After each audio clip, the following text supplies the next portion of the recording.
At school, Kodaka was always mistaken for a delinquent. Even when he was just reading in the library, other students were too scared to come near him. They assumed he would beat them up if they got too close. As usual, once class was over, Kodaka headed to the neighbor's club room. When he opened the door, he saw Sana wearing a bald wig. Kodaka quickly shut the door and said he had walked into the wrong room. Sana ran after him and asked what he thought of her new look. She seemed confused and asked why he did not laugh. She reminded him that the day before, they had talked about how making people laugh could help them make friends. That was why she wore the bald wig. According to the label at the toy store, the wig was supposed to make people laugh uncontrollably. Suddenly, Yozora walked in wearing a wig and dressed up like Sana. She said Sana had never managed to make anyone laugh. Kodaka was puzzled by Yozora's appearance. Yozora said she was dressed as a ridiculous creature from Earth and asked if it was enough to make him laugh. Kodaka just stayed silent. Then Yozora wrote the word meat on her forehead and mocked Sana's voice, saying she was a rich and beautiful girl. Sana said that was not how she talked, and she did not understand what about her was supposed to be funny. Instead of being amusing, it was actually pretty irritating. Yozora replied that seeing Sana irritated like that made her feel happy. Kodaka asked if Yozora was not embarrassed to look like that. Yozora and Sana both turned to look in the mirror. Kodaka commented that a real comedian would never rely on something that lame. Yozora then challenged him to show what a real comedy act looked like. According to Kodaka, a true comedian came up with original stories, so he started telling one called I Am Scared of Manju Cakes. Unfortunately, once he finished, everyone just called the story boring. Rika joined them in the club room and said that funny people could easily become popular. As usual, Yukimura served tea, hoping to hear a funny story from Kodaka. But Sana and Yozora both advised her not to expect too much. Kodaka insisted his story was still better than Sana and Yozora's wig stunt. Yozora mentioned hearing about a hairstyle that was trending lately, the teased look where hair is combed upwards and then decorated. Sana got interested right away. Rika added that according to the internet, that style gave off a European noble vibe or something along those lines. Sana thought it would probably suit her well. Rika even said that there were people so grand they shaped their hair into bird nests so birds could live in them, or even molded their hair into love letters. Sana was surprised and asked if that kind of thing only happened in the samurai era. Rika explained that it was just a way of expressing oneself, similar in concept to how samurai helmets were made. Yukimura asked if that meant T's hair was like a samurai helmet, something that showed identity if their head got cut off, so they would be respected, honored, and remembered like true samurai. Kodaka did not think it worked that way. Sana started feeling something was off, and Yozora seemed to agree. She said it would be hard for a group of people to style their hair that way, so it would be pointless for commoners to try it. According to Yozora, regular people would just stick to basic hairstyles used by lower social classes. She says she hoped to see the T's style in person someday. Rika said it was extremely rare to find someone who was born with a natural noble aura and a personality charming enough to pull off the T's look. Kodaka realized that Yozora and Rika were clearly trying to bait Sana, and it worked. Sana took the bait. She insisted that such a person did exist, and that she was the only one who truly pulled off a hairstyle like that. Yozora told her not to force it, especially since T's hair was notoriously hard to work with.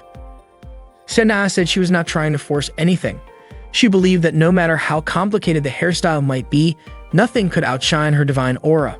Kodaka could not understand why that particular fish always bit the bait so easily. Yozora said that if Sana really was forcing things, then she and Rika would immediately start backcombing her hair. Sana got ready to have her hairstyle changed by Yozora and Rika. Before they started, she asked them not to do anything weird. Yozora began brushing Sana's hair. Sana admitted that it felt kind of nice having another girl brush her hair. Rika commented that Sana's hair was smooth and soft and even the ends were not split. Just for that day, Yozora complimented Sana's hair. Sana responded by saying that Yozora's hair was beautiful too, and she added that Rika's hair was shiny and also pretty. Yozora then asked if Sana had any requests before they started teasing her hair. Sana asked for a hairstyle that popular girls would wear. Yozora started thinking about what was trendy and said, summer. Rika suggested adding elements that represented what people liked the most during summer, like incorporating beach waves with curly hair. Yozora agreed and even wanted to add a swirling water accent using rolled sausages. Rika wanted to give it a summer storm vibe by adding a few waves to the overall look. Rika then asked Sana what she thought about the idea, and Sana said it was not bad. Yozora suggested making a hill with a beach on top of it. Things got even more ridiculous when Rika proposed replacing the hair ribbons with a bikini, and Yozora went further by wanting to add watermelon and fireworks. Sana was shocked when she realized they seriously wanted to include a watermelon, a bikini, and even yakisoba in her hair. She started to panic, but Yozora and Rika told her to stay still. Yukimura quickly went to get the watermelon, the bikini, and the yakisoba. At that point, Sana turned to Kodaka for help, but he completely ignored her.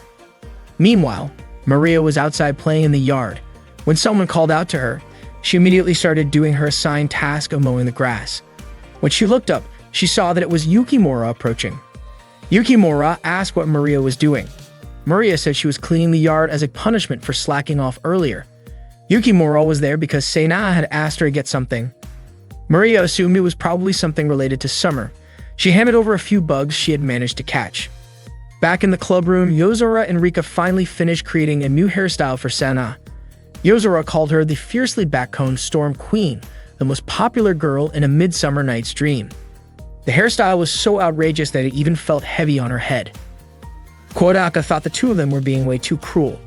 Yozora and Rika insisted that the hairstyle looked great and made Sana seem elegant. Sana asked if it really suited her. Yukimura said it definitely did. It was not only elegant, but also deeply moving. Yozora even admitted to feeling jealous and said she should have backcombed it herself before cutting her own hair. Sana then asked Kodaka what he thought. Kodaka told her the hairstyle really suited her. The next day, Sana told Kodaka that her father had been furious with her and ended up spanking her before undoing the hairstyle.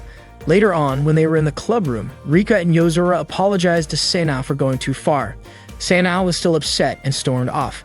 Yozora felt like the club activities were not going very well. While at the library, Kodaka received a message from Sana asking why he was not in the club room. Kodaka replied and told her that he was studying for the exams. Sana told Kodaka to head to the club room right away because only she and Yukimura were there. Just as Kodaka was about to go, Sana said he did not need to come after all, since Kobato had already arrived. Not long after, Kobato called him and asked for help. Sana could be heard chasing Kobato around. The commotion was loud enough that people nearby started to think it was a kidnapping. That night, while Kodaka was studying, Sana messaged him to ask whether he was confident about the upcoming exam. She then invited him to come study at her house. Kodaka agreed, especially since Sana had the highest grades in their year. The next day, he told Kobato that he would be going to Sana's house that afternoon to study for the exams and asked if she wanted to come along. Kobato was shocked and told him not to worry about her. She said Sana was scary. When Kodaka arrived at Sana's house, he was surprised to see her father, Pegasus, already waiting for him at the gate. Sana came out to greet him and Pegasus politely let them go study. Sana then asked if her father had finished talking to him. Apparently, Pegasus asked about Kodaka every day, which made Sana think her father wanted to have a proper conversation with him. Pegasus claimed he was simply doing his duty by keeping an eye on Kodaka. Kodaka, however, could not understand the way Pegasus thought. Sana brought Kodaka to her room to study. As soon as they got there, Kodaka was shocked to see the ceiling completely covered with photos of Yozora's face. Sana had secretly taken all the photos herself using a digital camera while Yozora was off guard. Kodaka thought she looked like a creepy stalker and asked why she would do something like that. Sana even showed him the wig Yozora had worn back then. She said that when someone holds a grudge, they have to endure it. Kodaka suddenly remembered a story about someone who slept on a tree branch or licked a gallbladder every day, just to keep their anger alive until they could get revenge. Sana said maybe she was kind of like that. She admitted to staring at Yozora's photo every night, smelling the wig she had worn and remembering what Yozora did to her to fuel her drive for revenge. Sana made it clear that she would definitely get back at her. Kodaka had not expected Sana to be this intense. She was far scarier than he had imagined. While they were studying, Kodaka accidentally glanced at Sana's chest. He asked her how to answer one of the questions, but he could not concentrate because of the distraction. Sana called him stupid for not being able to solve it, which made him decide to try answering it on his own. Not long after, Stella came in and brought them some snacks. She greeted Kodaka, asked how things were going, and then handed him a condom. Kodaka was stunned. After Stella left the room, Sana asked what she had given him. Kodaka did not say, and Sana tried to snatch it from him. In the process, he accidentally caught a glimpse of her cleavage, which Sana immediately noticed and was not happy about. Sana admitted that she felt too lazy to continue studying and ended up asking Kodaka to hang out instead. She invited him to play Iron Necromancer, a game she had just bought. She knew that Kobato really liked the anime version, and although she had already purchased the full set of Blu-ray discs, she had not watched them yet. She planned to watch it together with Kobato. Kodaka felt relieved that Kobato had not come along to Sana's house. Sana managed to win the game easily. In fact, that was her 10th consecutive win. Kodaka was surprised considering she did not know how to play at all when they first started. Sana said she was good at everything. Time passed quickly, and before they realized it, the day was already turning into evening, yet they had not studied at all. Just as Kodaka was about to head home, Sela appeared and said that dinner was ready. Sana then invited him to join them for dinner. After dinner, Kodaka got up to say goodbye, but Pegasus asked him to spend the night. Kodaka could not bring himself to refuse. He quickly sent a message to Kobato, telling her to either heat up one of the frozen meals in the fridge or make instant noodles for dinner. At that moment, Kobato was happily singing to herself. After eating, Kodaka decided to take a bath. Not long after, Pegasus showed up, saying that he wanted to scrub Kodaka's back. Kodaka politely declined, saying there was no need, but Pegasus insisted that he should not be shy. Pegasus shared that back when Hayato was still around, he used to take the initiative to lather up the soap and sit behind him. As he scrubbed Kodaka's back, Pegasus asked how it felt. Kodaka said it felt just right. That moment reminded Pegasus of the first time he and Hayato been together. Pegasus then brought up the fact that Sana had come home from school the day before with fried squid and yakisoba in her hair. He asked if Sana was often picked on at school. Sana had told him that hairstyle suited her best, and in the end, Pegasus had given her a punishment. Pegasus also noticed that such a hairstyle did not exist, which confused him, especially since Sana usually held herself with pride. He started to worry, but Sana told him she had done it by her own choice. Kodaka asked whether Pegasus had seen the state of Sana's room recently. It turned out that Sana had not allowed Pegasus near her room since she started high school, and he thought that was normal. Kodaka wanted to say that it seemed like Sana was turning into a pervy stalker-type girl, but he knew he could never say something like that out loud. Instead, he told Pegasus that Sana had never been bullied by her classmates. Kodaka also promised that he would protect Sana if anyone ever tried to mess with her. Pegasus said he would entrust Sana to Kodaka, though it felt like there was a deeper meaning behind his words. At that moment, Kodaka still did not realize he was already caught in a situation he would not be able to walk away from. That night, before falling asleep, Sana, as usual, imagined Yozora's face while kissing Yozora's wig as a way to fuel her feelings of revenge. That day, as usual, Kodaka headed to the neighbor's clubroom after class. He was surprised to see a girl he didn't recognize. When she greeted him, he finally realized it was Rika. She had let her hair down and wasn't wearing her glasses. Kodaka asked about her glasses, and Rika explained that she just wanted to change things up a bit and see if people viewed her differently without them. When Kodaka asked if she was wearing contact lenses, Rika told him that her glasses had always been fake. She didn't actually have any vision problems and only wore them as a fashion choice. Kodaka never expected Rika to talk about fashion at all. She then asked what he thought of her current look. Kodaka felt like she had transformed like a wildflower blooming on a hillside. If he had to choose, he would say her look without glasses matched his taste more.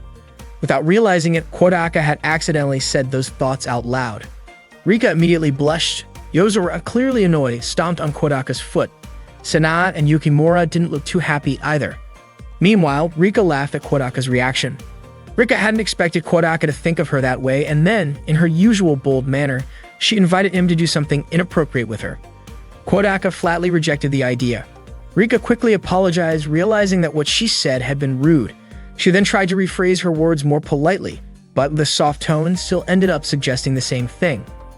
Kodaka sighed and asked why it had to be Rika, of all people, who acted like that. Rika was shocked by how disappointed he sounded. It nearly brought her to tears. Kodaka ignored her and chose to focus on studying instead. Rika couldn't believe how heartless he was, completely disregarding her hurt feelings, but strangely, that coldness only seemed to excite her more. Deciding she needed a break from reality, she thought it might be best to escape into the two-dimensional world. Rika asked Sana for permission to use her TV so she could watch an anime she had just bought. The anime was titled Gay Game Club. Yozora immediately smacked Rika in the face and demanded to know what kind of inappropriate material she was planning to watch in the clubroom. Rika insisted it wasn't anything indecent. She explained that although the show was based on a romantic game between men, the adult scenes had been removed in the anime adaptation, making it suitable even for kids. While it did have a few sensual moments on screen, she said it was still safe for all ages. Yozora, unconvinced, asked who would even care about that. Rika replied that she cared and even showed Yozora that the disc had no 17+ rating on it. Yozora argued that even without the label, the title and cover alone were already suspicious. Rika countered that things shouldn't be judged just by appearances. Kodaka agreed with Rika. He said that before criticizing something, it's better to take a closer look at what's inside. Judging based only on appearances could really hurt someone. Rika was touched and said that Kodaka was amazing.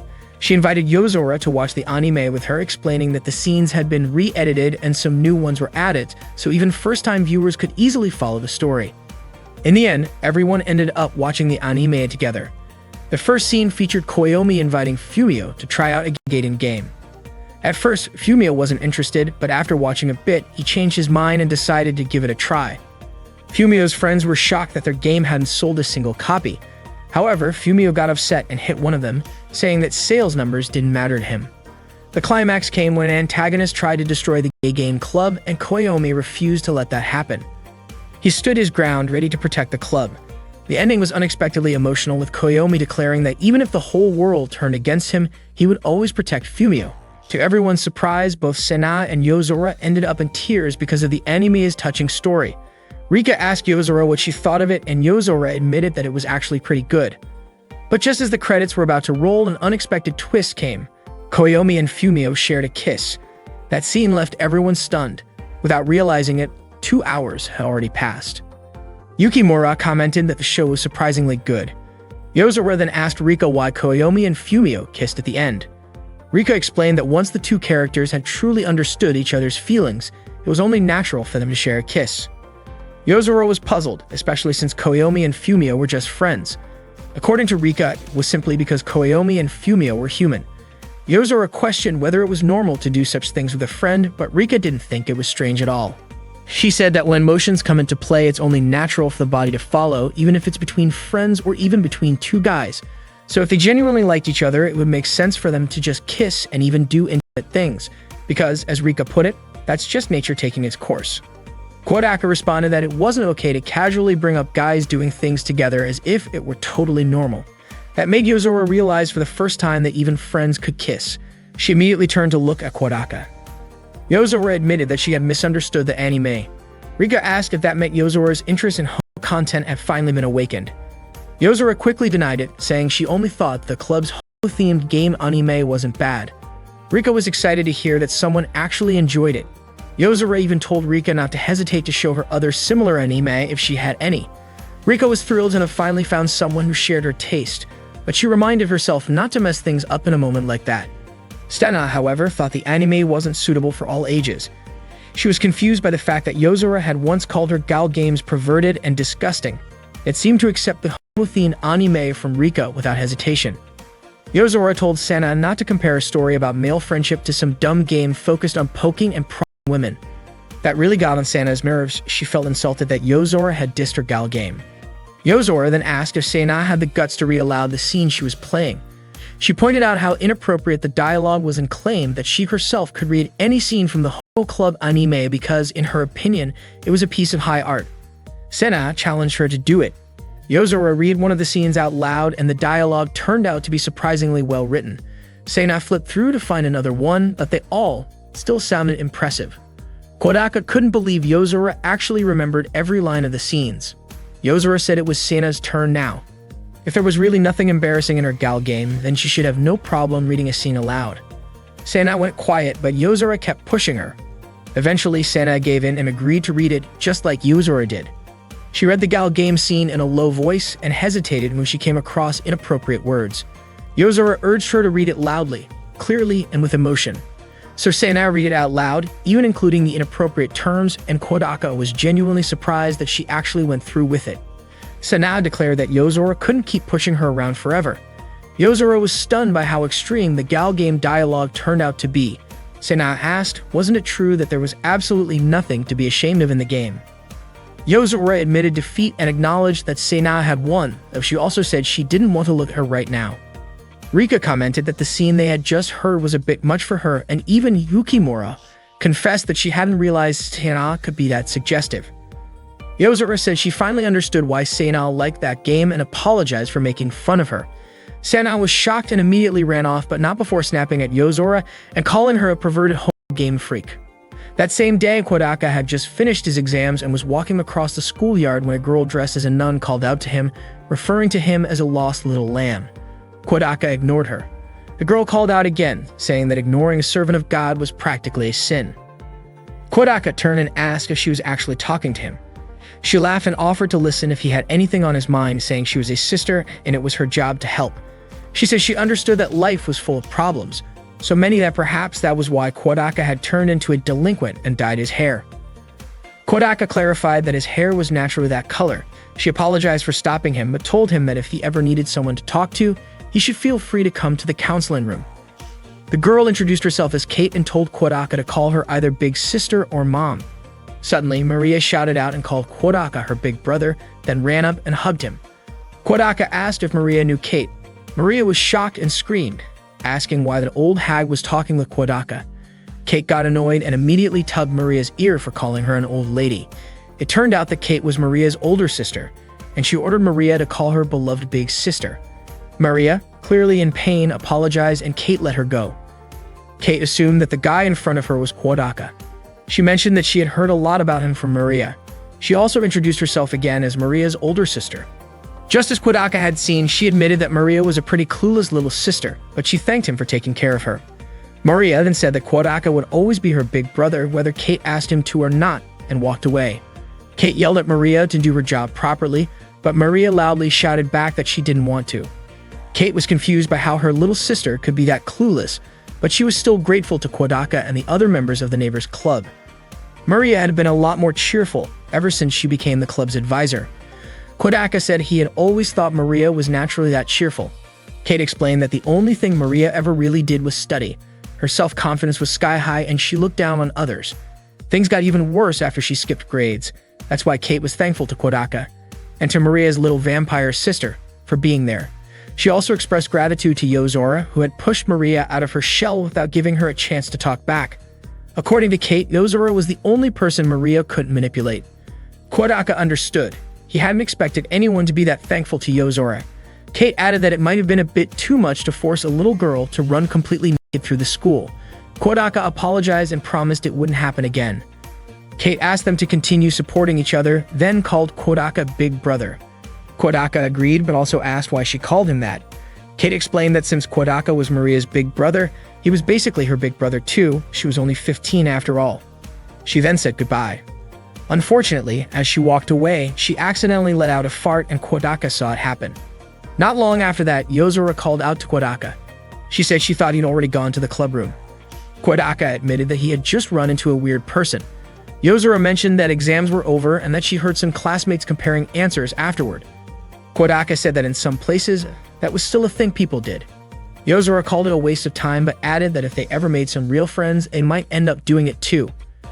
With that in mind, Yozora suggested they try comparing their answers now, just in case.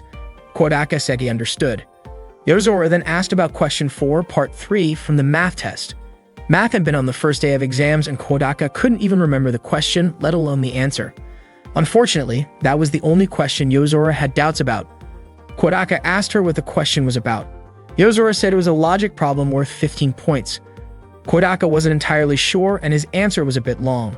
From his point of view, it was kind of hard to determine whether their answers were right or wrong just by talking it through. Yozora thought it would be better if she had just admitted that the question was tough, or that she wasn't confident in her answer to begin with. When she asked whether the question had been difficult, Kodaka agreed that it had. Yozora then said she wanted to compare other questions, but Kodaka suggested they should stick to multiple choice questions, fill in the blank types, or ones they had just worked on that day. Yozora picked question 11, part 2, from Japanese history. Kodaka took another look at it. It was the one asking for the name of the Hauju family retainer who assassinated Judge Yasunori Adachi. Kodaka had answered with Yoritsuma Taira, and he felt pretty confident was correct. Yozora also knew that was the right answer, but pointed out that there was a chance she might have written Amy instead of Suna by mistake, and she hoped she had spelled it correctly. That made her unsure of what she had written earlier, and hearing that made Kodaka start to second-guess himself too. He realized that comparing answers could actually be pretty terrifying because it might shake your confidence in answers you had been sure of before. Yozora then brought up question 18, part 2. Kodaka said he had just guessed on that one. Suddenly, Sana chimed in, saying the answer was the year 1324. She walked over and asked if Yozora and Kodaka were comparing their answers. She said they should include hers in the mix, claiming they were lucky to have the chance to compare their answers with hers, because hers were perfect. Yozora told her to leave, saying she wasn't needed there. Sena was confused and asked why she was being shut out like that, then invited Yozora to compare answers with her directly. Yozora brought up math question 5, part 3. Sena confidently said the answer was 45. Kodaka was surprised that both of them could remember the answers just from the question numbers. Yozora walked away and Sena ran after her, asking her to throw more questions at her, even the hard ones. But Yozora just said that comparing answers with Sena wasn't fun at all. Instead, she said she would rather compare her answers with Tomo, her imaginary friend from the wind, and ignored Sena completely. That afternoon, Kobato was watching TV while Kodaka was cooking. Suddenly, the doorbell rang. Kodaka asked Kobato to answer the door and told her that if it was someone from the newspaper agency, they didn't need anything. Right after that, he heard Kobato shout that they didn't need any. Kodaka figured it must be the newspaper agent, but when he went to check, he saw that Kobato was actually trying to stop Maria from coming into the house. Maria got excited and immediately jumped toward Kodaka. Kodaka was surprised to hear that she ran away. Maria explained that Kate kept forcing her to work, and she figured that since Kodaka was her big brother, he wouldn't make her do chores. Hearing that, Kate got annoyed and told Maria that she might as well just become Kodaka's child. Not long after, the phone rang. It was Kate calling. She told Kodaka that she didn't mind Maria staying at his place and asked him to take care of her for a few days. Kodaka was fine with it, especially since it was still school break, so he agreed to let Maria stay over. That night, Kodaka invited Maria and Kobato to have dinner together. Maria was amazed by how much food was on the table and even thought it looked like a Christmas celebration. Kobato called Maria a clueless church servant from another era and said that was exactly why she was sick of dealing with someone as lowly as Maria. When Kobato was about to grab some food, Maria slapped her hand away and told her to pray first. Kobato replied that she was a servant of the night and never worshipped anything. Kodaka reminded Kobato that if that's her belief, fine, but she should at least say let's eat before starting. Kobato gave in and said it, and Kodaka praised her for that. She then immediately started devouring the fried chicken. Maria quickly said her prayers so she could start eating too. Kobato pointed out that Maria hadn't finished praying yet, but Maria claimed she was just trying to rescue the chicken from an evil vampire like Kobato. The two of them started arguing and Kodaka couldn't believe they were fighting during dinner. Suddenly the phone rang again. Kodaka picked it up and it was Kate.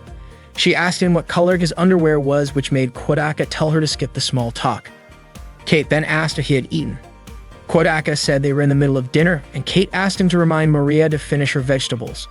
When Kodaka returned to the table, his fried chicken was gone. He asked who ate it, and Maria and Kobato blamed each other. While washing the dishes, Kodaka asked Maria how she knew his address. Maria said Kate had brought her there. Kodaka pointed out that this wasn't exactly running away from home. Then the phone rang again. Kate was checking in to see if Maria had finished her vegetables. Kodaka told her that Maria had eaten all of them, which made Kate feel relieved, and she hung up right after that.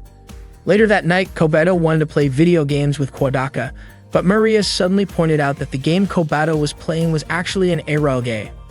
Kodaka quickly clarified that it was just a normal game and told Maria to give it a try.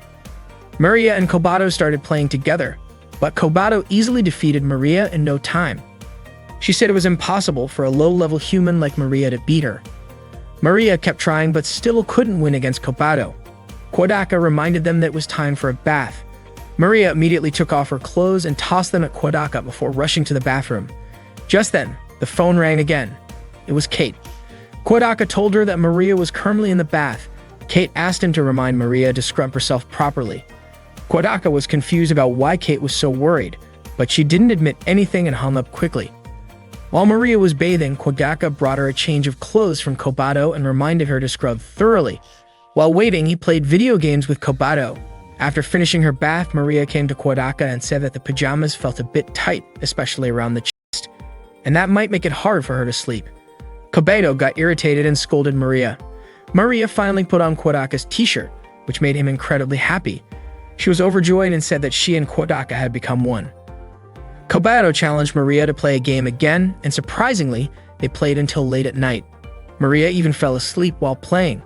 Kobato commented that Maria wasn't worthy of being her opponent and turned off the TV. At that moment, Maria's body was sprawled on the couch and Kobato glanced at her slightly exposed chest. Suddenly, Kodaka remarked that getting enough sleep was good for growth. Hearing that, Kobato quickly ran off to her room saying she needed to go to bed. Kodaka gently moved Maria to the bed and tucked her in with a blanket. Then Kate called again, asking whether Maria had fallen asleep. Kodaka jokingly asked if she was a cis, but Kate denied it and abruptly hung up. Not long after, she called back to ask if Maria had brushed her teeth. Feeling irritated, Kodaka turned off his phone and unplugged the line, thinking it would be too much trouble if Maria kept staying at his place. Even so, he still woke Maria up so she could brush her teeth. The next morning, Kate came to pick Maria up from Kodaka's house. She told Maria to apologize to Kodaka for causing him trouble, but Kodaka thought the one who had been troublesome was actually Kate herself. Kate thanked Kodaka, and Maria asked if she could sleep over again sometime. Kodaka didn't mind, but suddenly Kobato shouted that Maria shouldn't come over anymore. Kodaka was briefly confused and hoped Kobato would come to understand eventually. After that, Kodaka went back inside and scolded Kobato for playing video games so early in the morning. Kobato claimed she needed to train just in case Maria came back again. She declared her plan to make Maria kneel before her strength. That afternoon, Kodaka gathered with the neighbor's club in the clubroom. According to him, there was nothing else to do during the 3-day break. Yozora felt the same way and wondered what normal people did with their free time. Rika said she had read a manga where people celebrated after exams with a party called a Thanksgiving celebration. Kodaka admitted he had heard of that before too.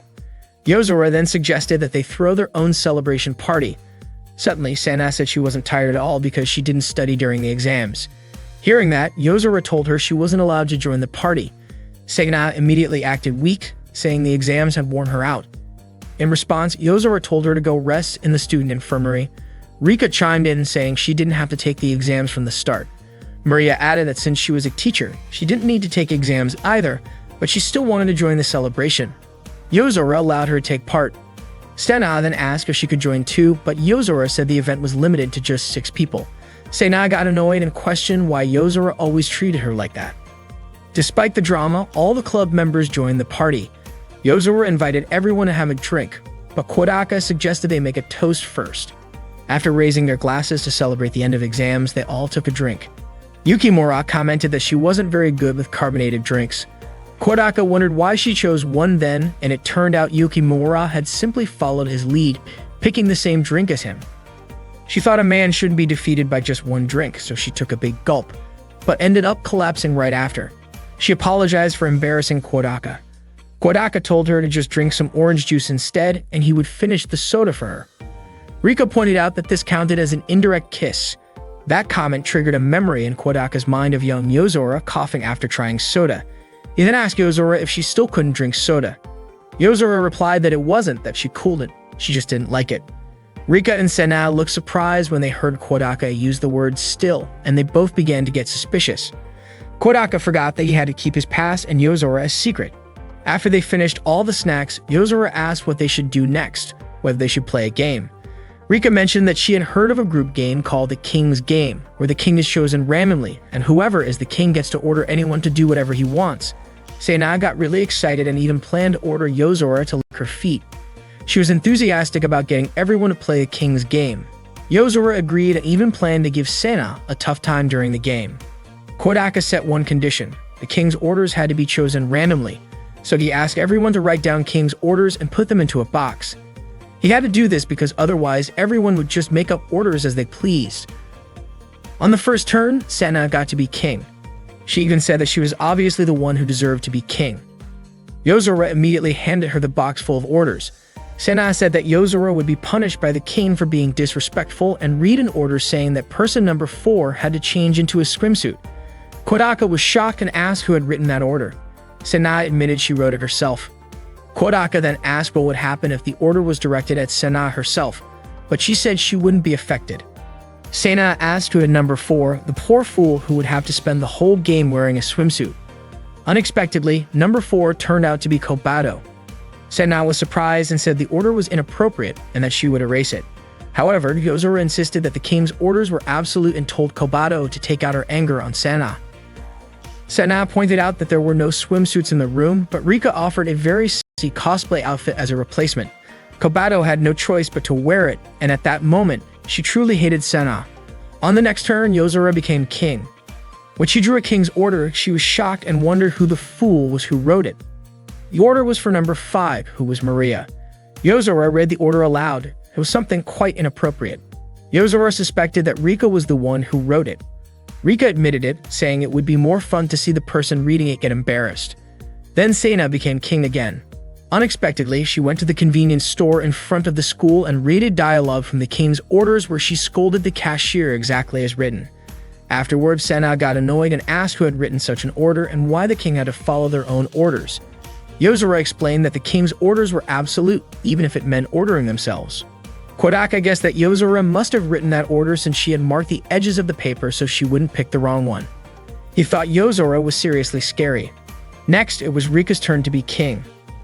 Her order was for number 1 to show her chest to everyone present. Yukimura suspected that Kodaka was the one who wrote the command, but Kodaka denied it. It turned out that Senna was the one who wrote it. Kodaka then asked what would happen if Senna herself ended up facing the consequences, but Senna was confident that wouldn't happen. Kodaka wondered where Senna's confidence came from. It turned out the number 1 was Kodaka himself, and he immediately showed his chest to everyone. After that, they took turns receiving the king's commands. Maria was ordered to ask the male students to choose between curry-flavored poop or poop-flavored curry. Senna and Rika were told to run around the field. Yukimura had to wear a bald wig. Maria and Yozora were instructed to dance together, and there were many other fun challenges. Finally, they reached the last round, and this time Senna became the king again. When she was drawing lots, A noticed a piece of paper stuck in the corner and decided to make it the final command. The order was number 3 had to kiss the king. Everyone was shocked to hear this. Senna asked about number 3, and it turned out Kodaka had drawn that number. Maria got excited knowing her older brother Kodaka was going to kiss someone, while Senna blushed and asked Kodaka to come closer quickly. Kodaka wondered if they really had to do it since the king's orders were absolute. As Kodaka and Senna were about to kiss, Yozora suddenly stopped them, insisting that something inappropriate like that should not happen. Senna argued that the king's order was absolute, but Yozora remained firm in preventing it. Kodaka then drank the soda in Senna's glass, so technically they kissed indirectly. Rika agreed with this solution, as did Kobato, Yukimura, and Yozora. Yozora announced that the king's game was over. Senna realized that kissing just because of an order wasn't really a good idea. That night, Kodaka's father called, asking about Kodaka and Kobato's well-being.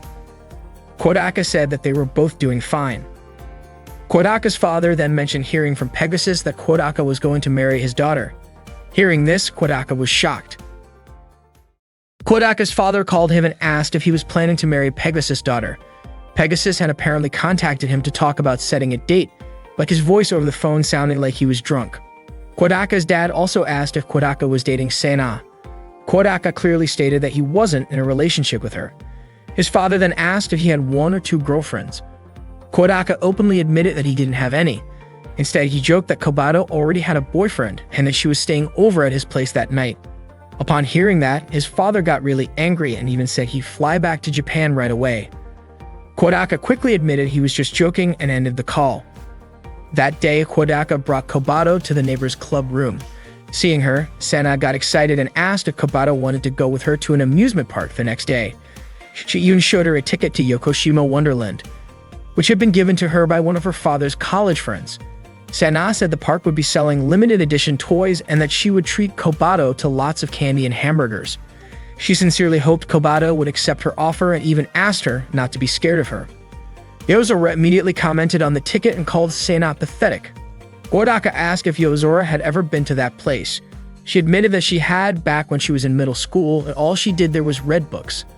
Kodaka said he had only gone with his family before, but someday he hoped to go with friends. Yozora then decided that everyone in the club should go to Yokoshima Wonderland together the next day, especially since exams were over and nobody had any other plans. Kodaka agreed. According to Rika, since it wasn't a weekend, the park wouldn't be too crowded, so she decided to come along as well. Naturally, Yukimura wanted to accompany Kodaka. Maria was overjoyed at the thought of going to an amusement park.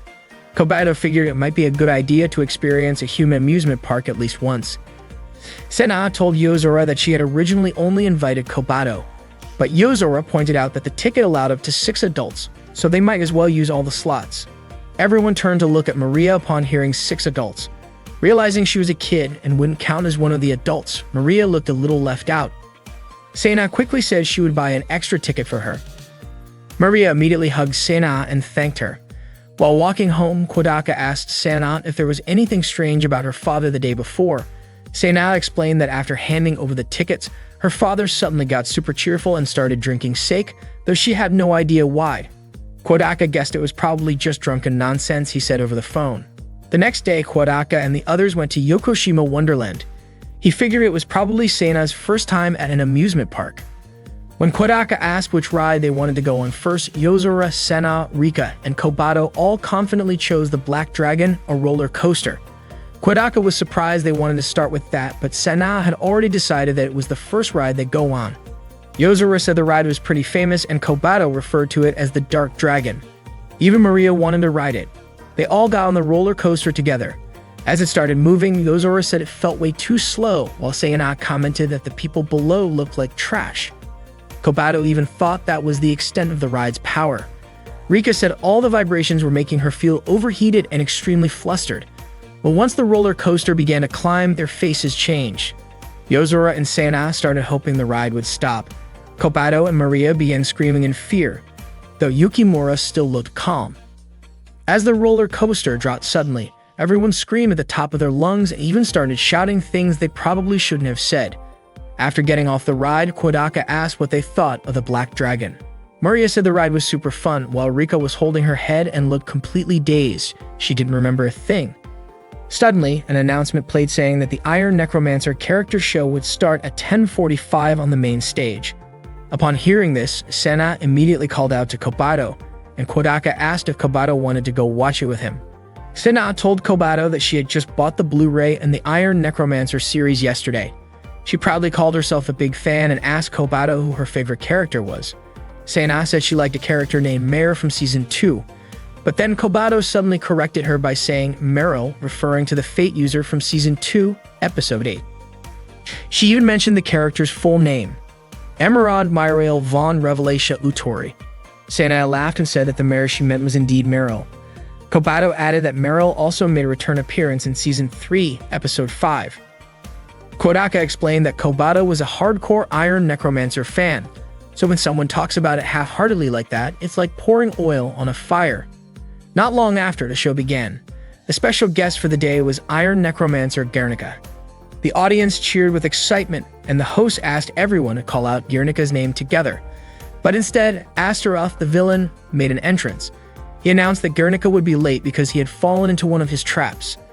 Astaroth declared that he would take everyone hostage until Guernica showed up, and the host dramatically called for help. Astaroth then asked the crowd if anyone would volunteer to become a hostage along with the host, promising a special gift for the one who stepped up. Unexpectedly, Sena volunteered to be the hostage. Kodaka was surprised and asked why she did that. It turned out Sena was aiming for the prize to give it to Kobato. But Kobato responded bluntly, saying she didn't need a reward from such a lame show. The host then apologized and said that mothers weren't allowed to be hostages. Astaroth suggested Kobato take her place instead. Sena looked completely confused by the conversation. Kodaka explained that both the host and Astaroth had assumed Sena was Kobato's mom. Sena was shocked and asked why they would think that. She even joked that if she was the mom, then that would make Kodaka the dad. Kodaka was quick to reject that idea. At that moment, one of Astaroth's sidekicks persuaded Kobato to join in, and she agreed to become the hostage. So Kobato ended up being part of the show and got rescued by Guernica in the end. Sena was totally thrilled watching the performance and almost hugged Kodaka out of excitement. When the show ended, Kobato got the autograph of the director. Kodaka pointed out that Kobato only got the reward thanks to Sena volunteering herself earlier. Upon hearing that, Kobato shyly and quietly thanked Sena. Sena looked deeply touched, but Kobato immediately ran off. Sena mentioned how cute Kobato looked when she was acting all shy. Kodaka also thanked Sena, and Sena replied that it wasn't like she did it for Kodaka or anything. She only did it for Kobato. Sena complained that it was annoying how the host and Astaroth called her a mom, especially since she wasn't even married. She called them idiots. The word married suddenly made Sena think that before marriage, people needed to date first. Kodaka noticed and asked what she was thinking about, but Sena didn't answer him. Kodaka reunited with his friends at the cafe and asked what everyone had been up to earlier. Yozora said she had just been reading a book. Rika proudly shared that she had ridden the carousel 10 times, and Maria excitedly said she had eaten fruit crepes and a bunch of other snacks.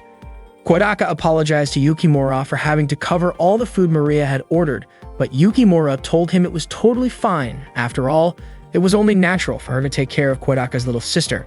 Maria was instantly drawn to the curry in front of her. As she was about to say something gross about it, Yozora quickly pinched her cheek to stop her from finishing her sentence. Maria changed course and said the curry actually looked tasty. They all started eating together. While they were enjoying the meal, Kodaka asked what they wanted to do afterward.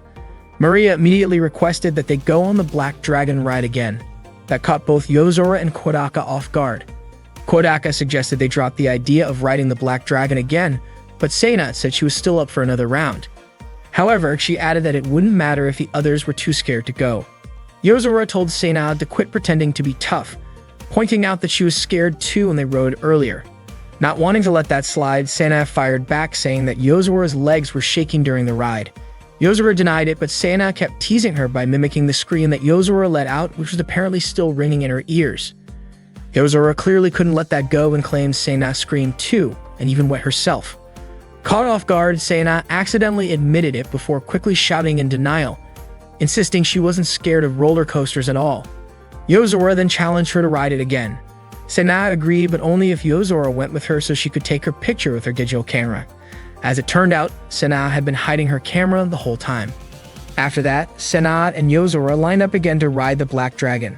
Meanwhile, Kodaka and the rest of the group tried some of the other extreme rides, including a terrifying haunted house. Later, Kodaka suggested they go on the Ferris wheel. Once they reached the top, they looked down and commented on how tiny the people below looked. Kodaka mentioned that the Black Dragon looked amazing from up there and wondered how Yozora and Seina were doing. Rika pointed out that they had been separated for quite a while and suggested they go find them. Once they got off the Ferris wheel, they quickly spotted Yozora and Seina sitting on a bench looking exhausted. Kodaka walked up and asked what had happened. Apparently, the two of them had ridden the Black Dragon 8 times. Kodaka was surprised to hear that. They had kept riding it because neither one wanted to admit defeat. Rika asked who had won, but there was still no clear winner. They planned to settle it on a 9th ride. Kodaka urged them to just call it a draw, saying they had both tried hard enough. But Yozora and Seina were too stubborn to quit. They were determined not to lose, even if it was tough. Eventually, they couldn't take the nausea anymore and both became quite ill. Kodaka and the rest of the group quickly made their way to the nearest laundry facility to clean up. Kodaka told everyone to meet up again at the entrance gate at 4 o'clock. Afterward, they all headed to the bathhouse. Maria, however, decided to join the men's side instead. She said she didn't want to be in the same area as Yozora and Seina due to the unpleasant smell. Hearing that, Kodaka allowed her to join the men's bath. Maria was happy to have the chance to bathe with her beloved big brother. While Kodaka was rinsing his hair, Yukimura suddenly showed up and offered to help him. Kodaka was caught off guard and initially declined, saying he could manage on his own. Yukimura responded with a bit of disappointment, but eventually Kodaka accepted her help. As Yukimura helped Kodaka, they had a quiet conversation about identity. Maria curiously asked about some differences between them, and Yukimura explained that she was still growing and figuring things out. Kodaka realized something about Yukimura and later shared it with the group, who were all surprised. Rika then gently talked to Yukimura in private to help her understand herself better. Yukimura accepted the truth about her identity and shared her feelings with Kodaka, explaining how family had influenced her thoughts about herself. Kodaka kindly reassured her that she could be herself and didn't have to fit into any particular mold. This comforted Yukimura, who promised to continue supporting Kodaka. Seina commented on how cute Yukimura looked in her outfit, and Yozora admitted she had underestimated her, finding Yukimura's sweetness and obedience surprising. On their way home, they all took the train together. Kodaka looked at the group and said that when they were asleep, they all looked like ordinary, adorable girls. Just then, Yukimura cuddled up next to Kodaka, and he was surprised by how close she was.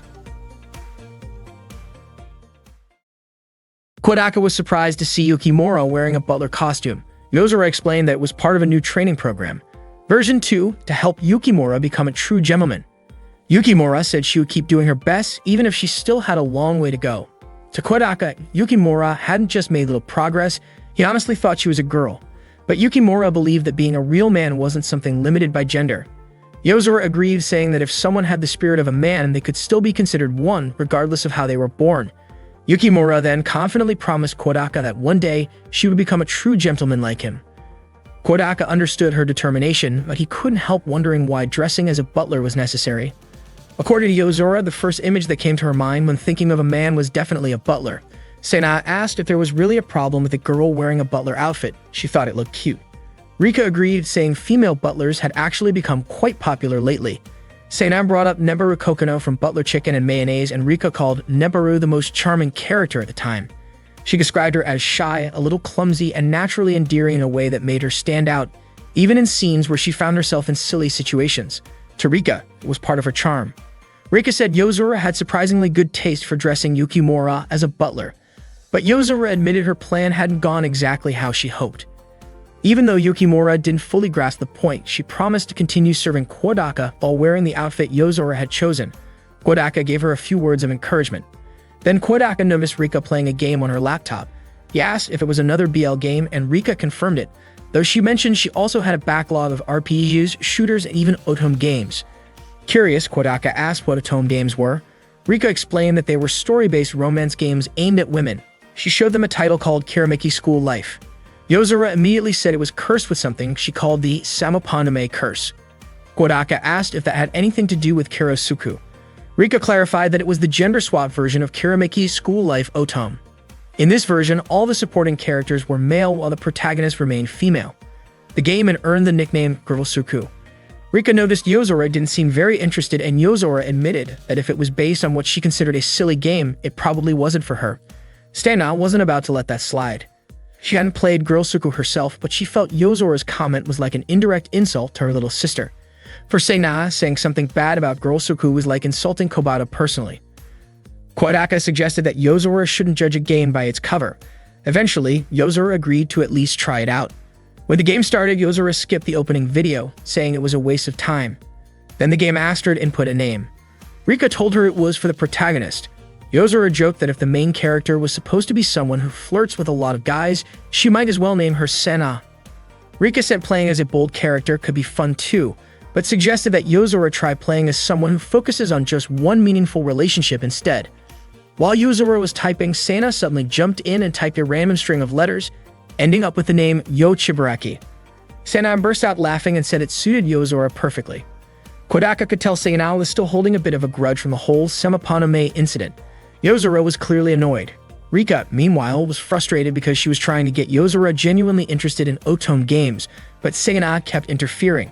Her serious expression even startled Sena, who quickly apologized. Rika seemed confused about why Sena apologized. She had only asked a question. Kodaka was surprised to see Rika act so intense. Eventually, Yozora changed the protagonist's name to her own. The game introduced Yozora's character as a first-year student at Kirameki High School. The character commented that the spring breeze felt wonderful. Sena couldn't help but chuckle. The character seemed like an ordinary girl who just wanted to enjoy her high school life.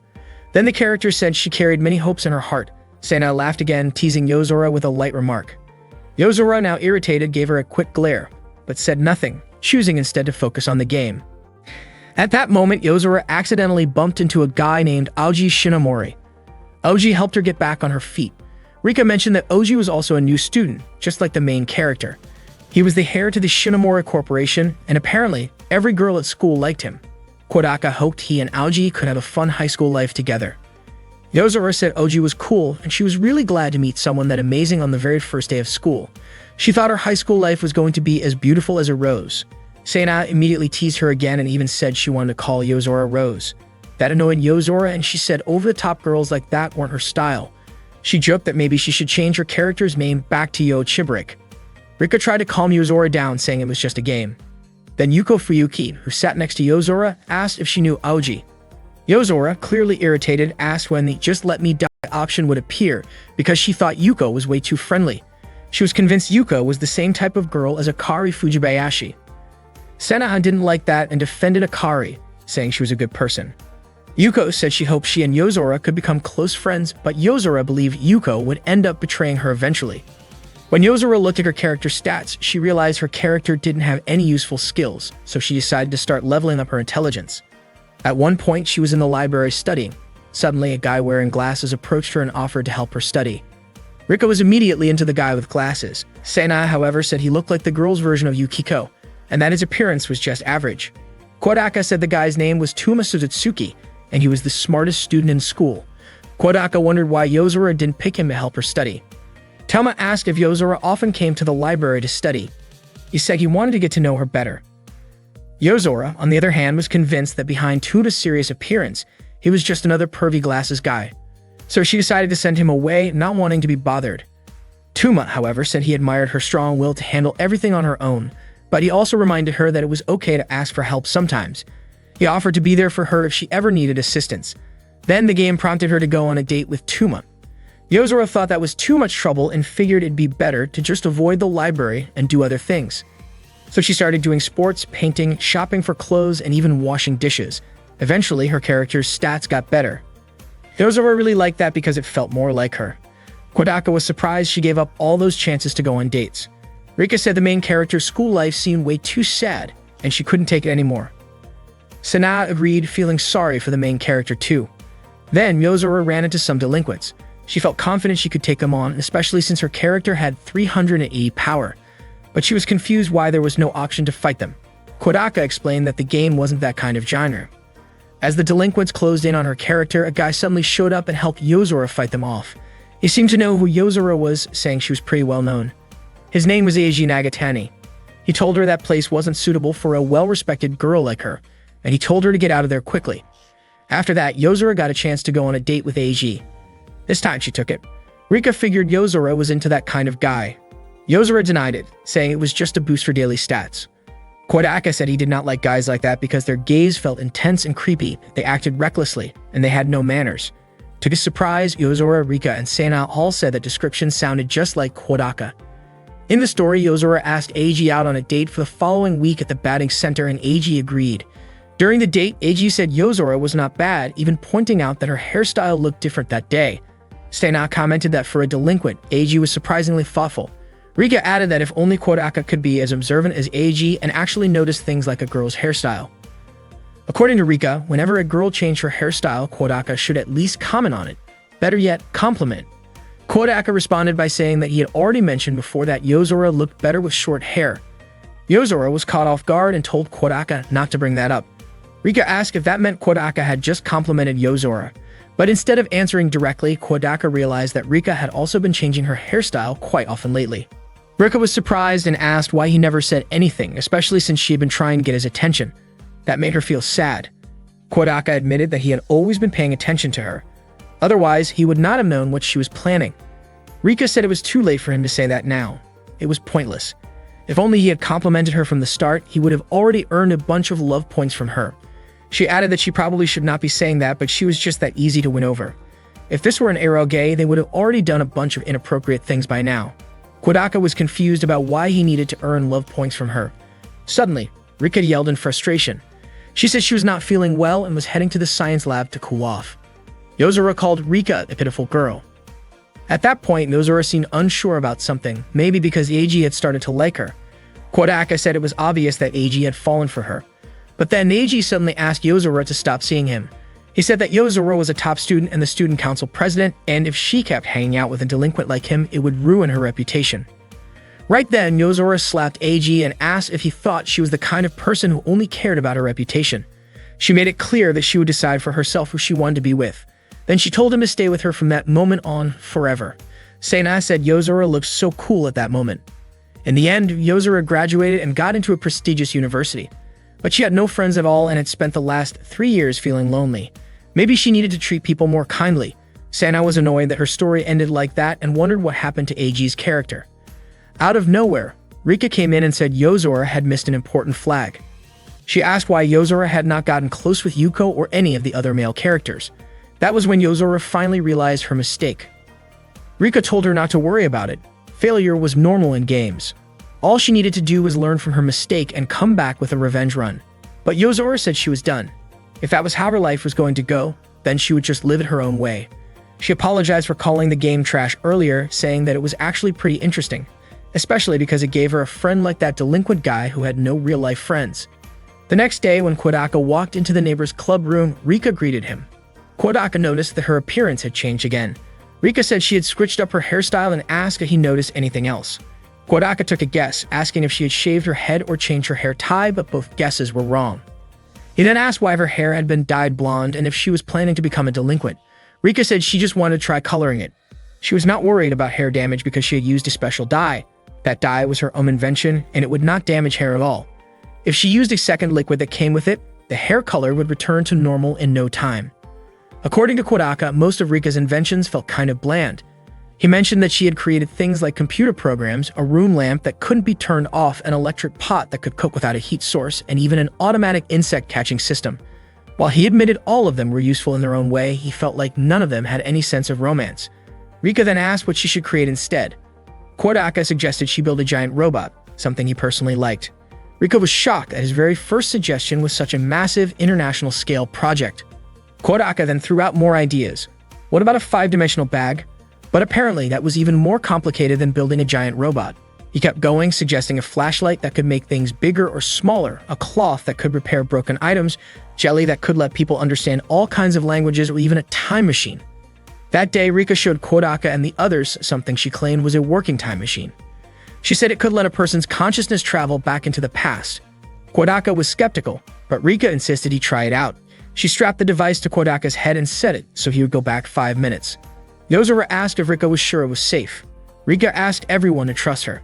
Once everything was ready, Rika told Kodaka to think about the moment in the past he wanted to visit. Then, when he opened his eyes, he found himself back in a memory, standing in a playground and meeting young Yozora, who he used to call Sora.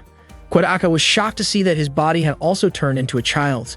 Yozora told him not to forget their promise for tomorrow before she headed home, but Kodaka suddenly called out to her using her real name, Yozora. She looked confused, wondering how he knew her real name. Kodaka explained that starting tomorrow, he would be moving away from the town and wouldn't return for 10 years. So tomorrow would be their last day together. He apologized and told her they'd always be friends no matter what and that he'd never forget her. He apologized again, but suddenly, Yozora tried to hit him and transformed into the demon Astaroth, launching an attack. Kodaka screamed out her name and woke up. Seeing that, Rika immediately removed the device and asked if he was okay. Apparently, more than 5 minutes had already passed, which was why he had come back to the present moment. Rika apologized and admitted that she had lied about it being a real time machine. The truth was that Kodaka had just been put to sleep using hypnosis, and what he saw in his dream was shaped by what he truly wished for. Originally, she only meant it as a joke, but it seemed like Kodaka had a nightmare. Rika apologized again. Kodaka instead apologized to her for making fun of her inventions. He said that the time machine was actually amazing. Even though things went a little off the rails, it truly felt like he had traveled through time. He was grateful because the device had allowed him to finally say the things he had always wanted to say, even if it was just in a dream. Rika then asked if he really felt like he had gone back in time during a dream. Kodaka replied that it felt exactly like going back 10 years. Sena, curious, asked if Kodaka's dream had taken place 10 years ago. How was Yozora still in it? Sena asked Kodaka why Yozora appeared in his dream if it was about something that happened 10 years ago. Kodaka was confused and had no idea what she was talking about. Rika chimed in, saying that while he was dreaming, he had shouted Yozora's name. Yozora responded that there was nothing strange about that since she and Kodaka were childhood friends. Everyone was stunned by that revelation. Yozora explained that she and Kodaka used to play together all the time before he moved away from the city 10 years ago. That was why they were called childhood friends, or maybe even just friends. Segna then asked why Yozora had never told the rest of the neighbors' club about it.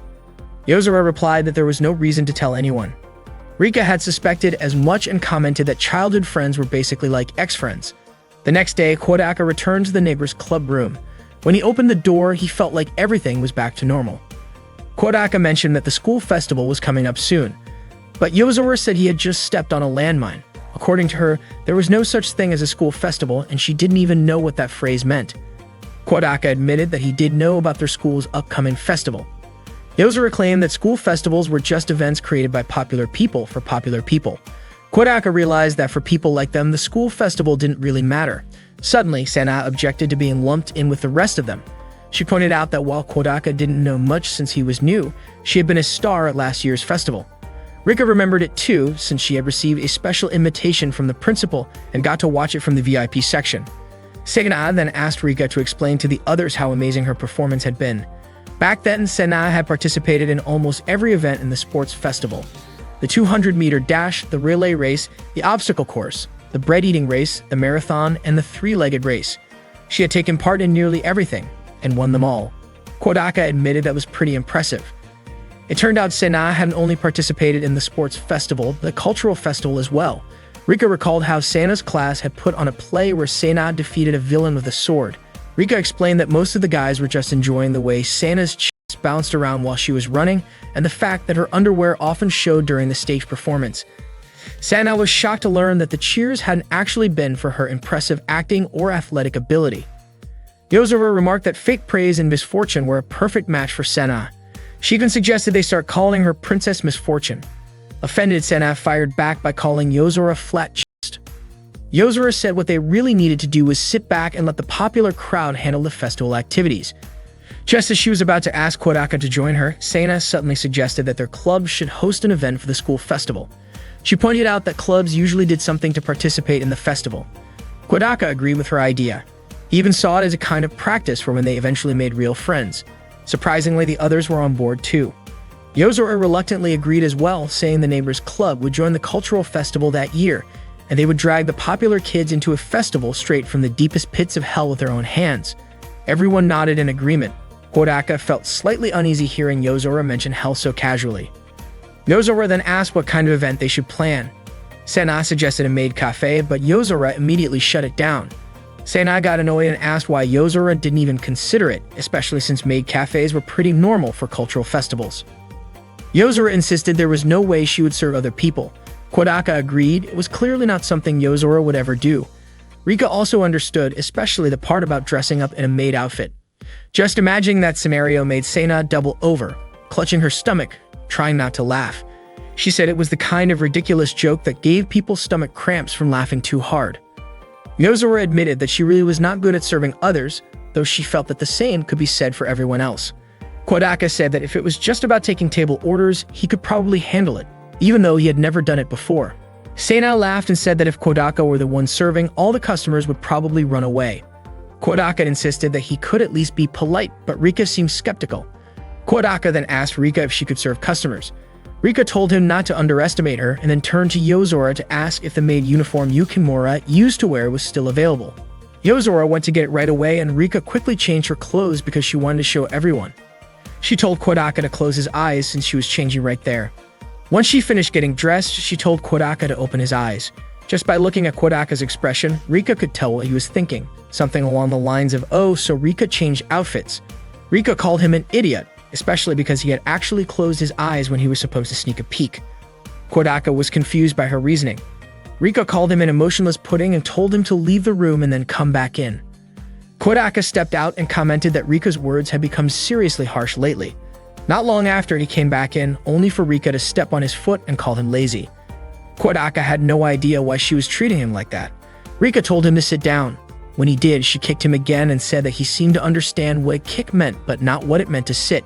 She went on to call him useless, stupid, and an untrained dog. Rika kept insulting and hitting Kodaka. In Kodaka's mind, being a tsundere did not give Rika a free pass to do whatever she wanted, but Rika clearly did not care.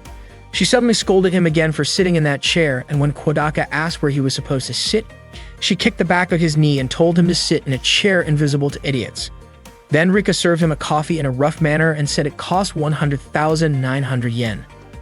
Kodaka pointed out that she was forcing people to pay for coffee they had not ordered. Rika paid no mind to his comment. Instead, she told Kodaka to take off his pants and expose a part of his body that sunlight could not reach, then told him to savor the scent of his inner thighs and the coffee together as a complete experience. Kodaka asked if they could please just stop already. Hearing that, Rika suddenly switched to being cheerful and politely asked him to come again. She then asked Kodaka how she did in her role as a tsundere maid. Kodaka said that instead of charming him, Rika ended up tearing his heart apart. Rika was surprised, especially because she had thought Kodaka would actually like it. Yozora said she had no idea what part of that anyone was supposed to like, though she admitted Rika's appearance was pretty good. Unfortunately, Yukimura said it still lacked something. Rika understood since Yukimura used to be a maid and clearly took the role seriously. Yukimura explained that being a maid meant devoting oneself entirely to their master. Yozora then suggested that Sana show everyone what being a proper maid looked like. Sana told Kodaka to step outside so she could change. Kodaka asked if it would be okay if he just closed his eyes, but Sana firmly refused, saying Kodaka had already peeked on her twice. Kodaka had no memory of this. After waiting outside for a while, Kodaka was called back in by Sana. When he opened the door, Sana, now dressed in a maid outfit, greeted him kindly. Kodaka was stunned by how tight the maid outfit looked on her. Sana told him to stop staring and wondered aloud why they had such a tight outfit for maids in the first place. The outfit looked incredibly sexy on her. Sana asked Kodaka what he would like to order, offering him a special sandwich, a special cake, special tea, and special coffee. Kodaka ordered a cup of coffee and Sana quickly made it and served it to him. Kodaka asked how she managed to pull off such a convincing prank. According to Sana, it was nothing special. She just copied Stella. Rika realized that made sense since Sana had a professional maid at home. Yozora then questioned how Sana could know how to act like a maid cafe server when all she had to copy was a housemaid. But Kodaka pointed out that even if she was just imitating, she did it really well. Sana got a little flustered and said she had to chant a spell to make the coffee taste better. She ended up saying moe moe in a cutesy tone and acted adorable. Yozora saw this and started calling her out repeatedly until Sana finally confessed that she visited maid cafes every weekend. Embarrassed, she ran out of the room crying. After that, Yozora suggested they cross maid cafe off the idea list. That afternoon, most of the neighbors' club had already gone home and only Yozora remained in the room. Kodaka returned because there was something he wanted to ask her. But when he opened the club room door, he was shocked to find Yozora wearing a maid outfit. She panicked and didn't even get a chance to explain before Kodaka quickly closed the door again. The next morning at breakfast, Kodaka asked Kobato if she still had remedial classes that day. Kobato said the suffering that had haunted her for 2 weeks would finally end that day. Kodaka reminded her not to fail again next semester. Later that day, the neighbors' club gathered again to discuss their participation in the school festival. Kodaka suggested setting up a fortune-telling booth. Sana asked if he really believed in that kind of thing. Kodaka admitted he didn't, but said a lot of people, especially high school girls, seemed to believe in it. Sana said she didn't believe in fortunes at all, since she was someone chosen by the gods and always had great luck. Yozora agreed that Sana did seem lucky, but claimed her luck had already peaked. According to her, Sana had no friends, was disliked by classmates, always ended up alone during PE, and whenever it came time to pick groups for things like economics or school trips, the girls would say she should just join the boys' group instead. That, Yozora said, was the kind of happiness that was far from normal. Sana was confused by Yozora's harsh words, but Rika encouraged her to keep pushing forward with her life, and Yukimura expressed concern for her.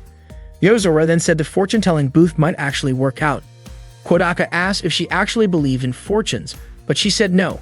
She told them that back in middle school, she spent nearly 3 months obsessively checking horoscopes in every magazine, newspaper, and TV show she could find.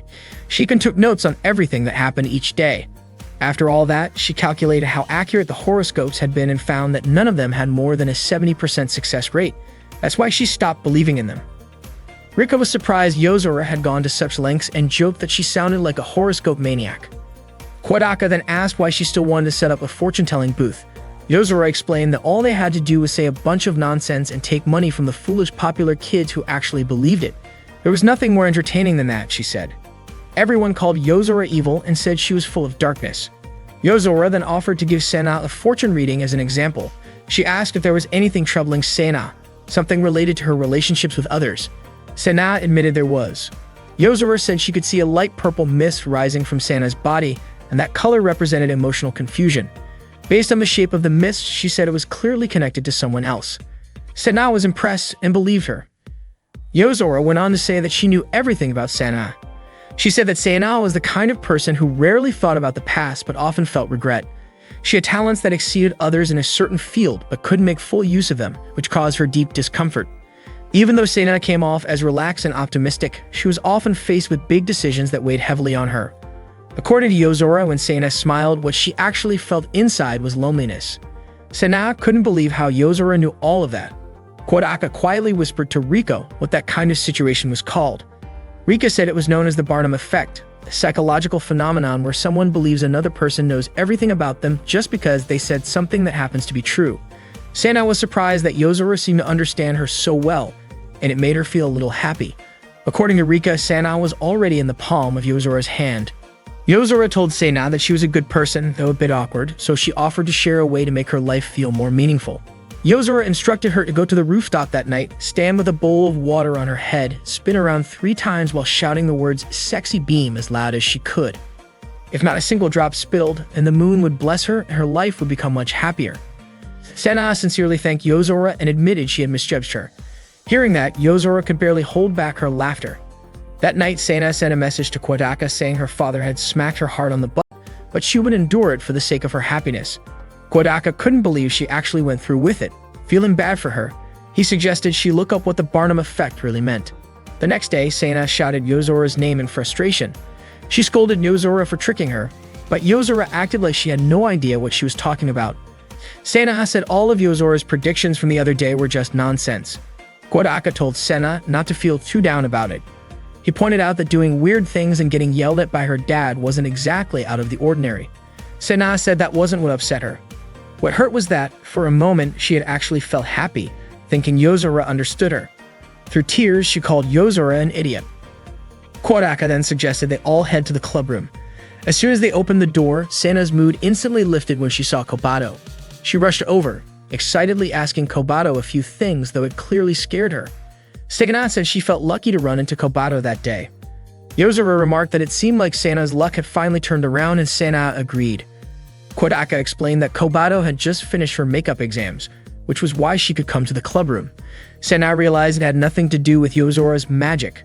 She admitted she really hated how Yozora just did whatever she wanted, but she decided to forgive her since Kobato was there. Kodaka gently patted Kobato on the head and greeted her. Rika then asked if they were still planning to run a fortune-telling booth for the cultural festival, mentioning she had brought some reference books just in case. Yozora suggested they should just drop the whole fortune-telling idea. At that moment, Kodaka remembered that Kobato's birthday was coming up next week on October 18. When he mentioned it, Sena immediately said they had to throw a birthday party for her. That day, Sena sent a message to Kodaka to let him know about Kobato's birthday. She asked him to come with her to Nagaya to buy a birthday present for Kobato.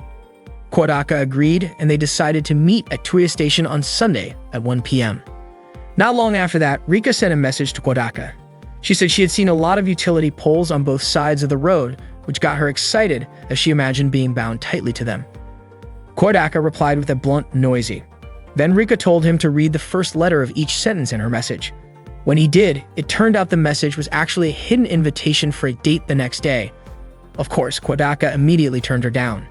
However, Rika begged him to help her choose a birthday gift for Kobato. Shortly after, Yukimura also sent him a message. It was written rather formally with a long opening, but the main point was that she wanted Kodaka's opinion on what kind of gift would be good for Kobato's birthday. That Yozora sent a message too, asking Kodaka to help her pick out a birthday gift for Kobato the next day. Her message was also quite long and made Kodaka too lazy to read it properly. On Sunday, Kodaka and his friends gathered at Tuya Station. Once everyone was there, Kodaka suggested they go together. Inside the train car, Yozora asked him why everyone had ended up tagging along. Kodaka explained that since they all wanted to get Kobato a present, he thought it would be better if they just chose the gift together. Sena admitted she didn't really mind, but she also didn't exactly like it. She was upset at how casually Kodaka acted, as if it was nothing. Unfortunately, Kodaka didn't understand what Sena meant. Rika noticed how things had turned out and wondered why Kodaka hadn't picked up on it. When Kodaka called her name, she instead commented that she found him pretty interesting. Kodaka then asked why Rika was wearing a lab coat. Rika asked if there was anything wrong with her outfit. Kodaka pointed out that she had been changing her hairstyles lately, but not her clothes, and said it seemed a little weird. He also mentioned that she seemed to be focusing more on what's underneath, which made her look fuller. Rika was surprised that Kodaka had noticed. She said it didn't make much sense to focus on clothes, especially since he had acted indifferent when she changed in front of him the other day. Kodaka told her she was cute and would look even cuter if she wore something that suited her. Apparently, the others overheard that. Rika then asked Sena if she had any store recommendations since Rika wanted to buy some new clothes. She said she admired Sena's fashion sense and wanted to know where she usually shopped. Sena admitted that she rarely went to Nagaya and usually bought clothes from brand-name stores near her home. Kodaka pointed out that there were only mountains and valleys near Sena's house. Sena then apologized and confessed that she had lied. She admitted that Stella handled all her outfits and was also the one who did her hair and makeup. Rika turned to Yozora and asked about her clothes. Yozora replied that she usually shopped online and often bought full outfits based on what she saw in magazines or fashion websites she followed. Rika asked if that meant every outfit in a fashion magazine fit Yozora perfectly. She said she was jealous and told Yozora she looked really cute that day. Yozora was surprised Rika said that. Rika explained that Yozora looked feminine, cute, and even sexy that day. Yozora got irritated and told Rika not to say random things like that. She claimed that the outfit she was wearing was actually the most tomboyish one she found in the magazine. Kodaka chimed in, saying that being tomboyish doesn't mean someone has to look like a boy. Rika added that the point of the style was to highlight a girl's cuteness in a way that stands out more. Kodaka agreed and said that made more sense anyway. Besides, he didn't think any guy would want to wear clothes that exposed their stomach and thighs like that. Yozora looked extremely embarrassed. When they arrived in Nagaya, Yozora said she wanted to go shopping but didn't want Kodaka to come with her. Rika then said she wanted to join Yozora instead, and Kodaka told Yukimura to go along with them and keep an eye on both of them to make sure they wouldn't faint in the middle of the crowd. After Yozora, Rika, and Yukimura left, Kodaka invited Sena to take a look around the area. Sena asked Kodaka what kind of gift could increase her love points with Kobato. She wondered if something Kuroneko-themed would work, but Kodaka told her that Kobato already had plenty of those. He also reminded Sena not to pick something too expensive. Hearing that, Sena said Kodaka sounded like a parent. She then asked what he thought she should buy instead. Kodaka said it should be something that makes her happy. Shockingly, Sena suggested getting lingerie, which Kodaka immediately rejected. He told her that he actually knew the one thing Kobato would definitely love as a birthday gift: meat. But he clarified that by meat, he didn't mean Sena, who Yozora often referred to as meat, but actual meat to eat. It turned out Kobato loved all kinds of meat, so according to Kodaka, she would be really happy if Sena gave her that. Sena then asked if it wasn't rude to give food as a birthday present. Kodaka couldn't believe he was getting lectured about something so normal. He saw a store that sold cooking pots and got super interested in checking it out. Sena didn't expect to end up spending a whole hour helping Kodaka shop for pots. Afterward, they got drinks at the food court, and she asked what was so fun about picking out pots. Kodaka told her not to compare default pots with ordinary ones. Sena said Kodaka was really weird. Kodaka asked why guys weren't allowed to like cooking tools, but that wasn't the only thing Sena found strange. Kodaka mentioned how Yozora was taking forever with her shopping. Sena thought that was totally normal since girls usually take their time when shopping. She said Gal Games had taught her that. Then Sena asked what Kodaka thought about Yozora, Rika, and Yukimura, and also whether he ever wanted a girlfriend. But Kodaka said he was just looking for friends at the moment. He didn't think someone as boring as him, who didn't even have friends, could ever get a girlfriend. Sena disagreed and said he wasn't that kind of person at all. Kodaka asked what Sena thought about his past friendship with Yozora. Sena admitted she was surprised when she first heard about it, but after thinking it through, she realized it wasn't a big deal. That was all in the past, and what mattered was the present. She said even though she didn't really know what Yozora wanted, she had no intention of losing to her.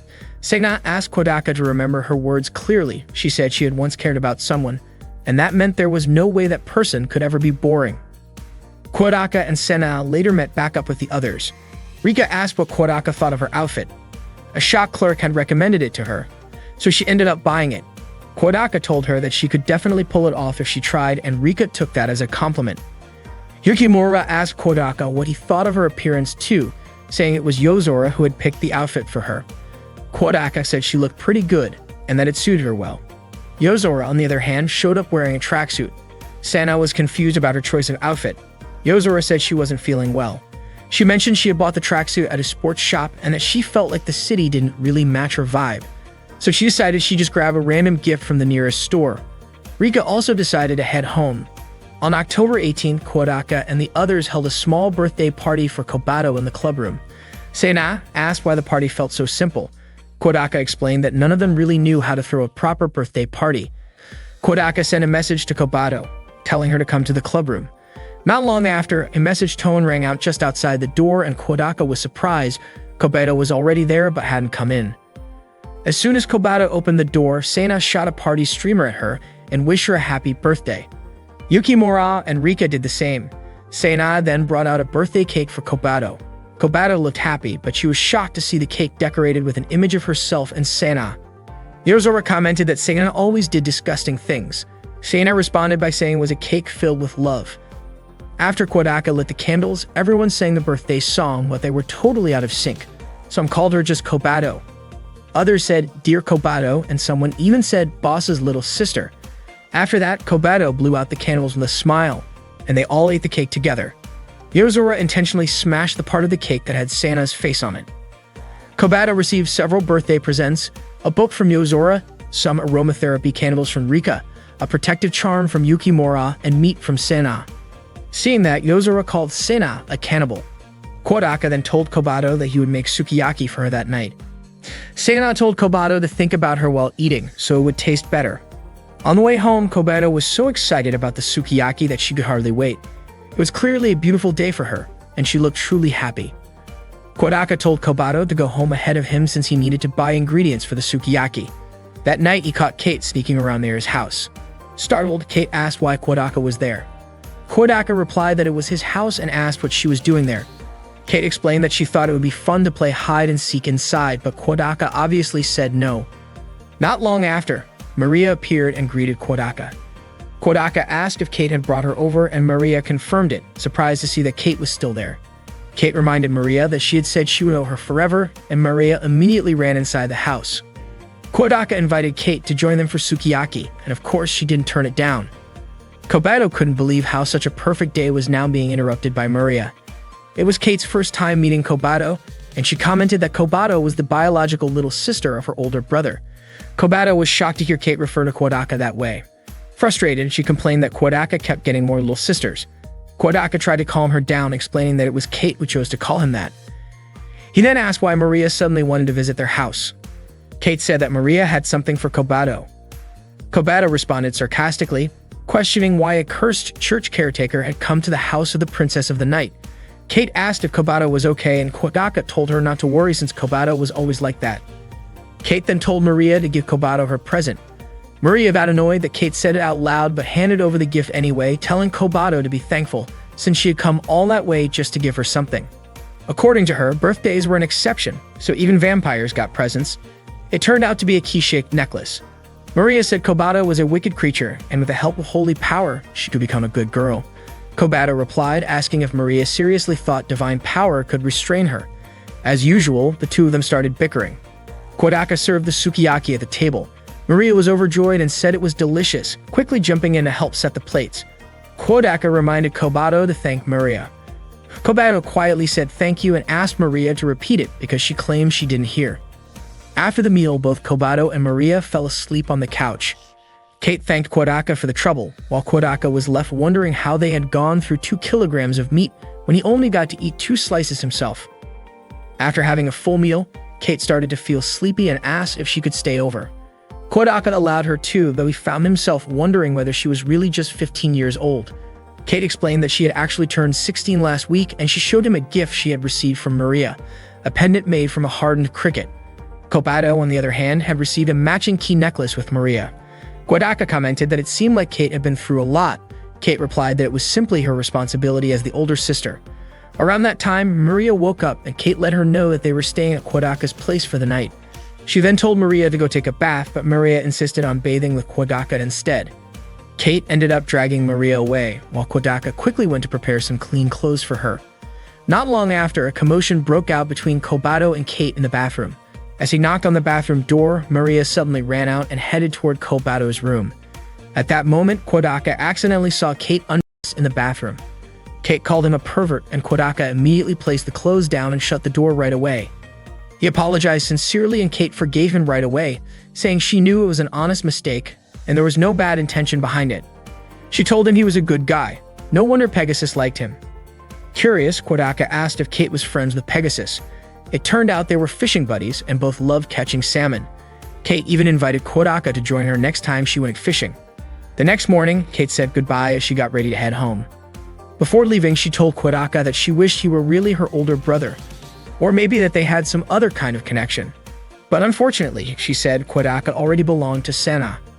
Kodaka didn't quite understand what she meant by that at the time, and it wasn't until later that it finally hit him. That day, Kodaka expressed his gratitude to the members of the Friendship Club for celebrating Kobato's birthday party the day before. He mentioned that Kobato seemed very happy during the celebration, which made him thankful to everyone. Sena was surprised and wondered why Kodaka was doing something so embarrassing. Yozora said that the birthday party had indeed been very enjoyable and she encouraged them all to make friends so they could celebrate together like that. The party reminded Kodaka how joyful it was to have friends, which made him feel more motivated. Sena said that this had been their plan from the start, and Yukimura agreed with Kodaka's statement. Rika then reminded them to continue preparing for the cultural festival. Kodaka was not fully prepared yet, but he already understood what Rika meant. Shortly after, Kodaka took Kobato to the club room. Sena felt happy and even wanted to lick her, but Yozora immediately slapped her face. At that moment, Yukimura was writing down several plans for the festival preparations. Yozora asked what was meant by a cat cafe.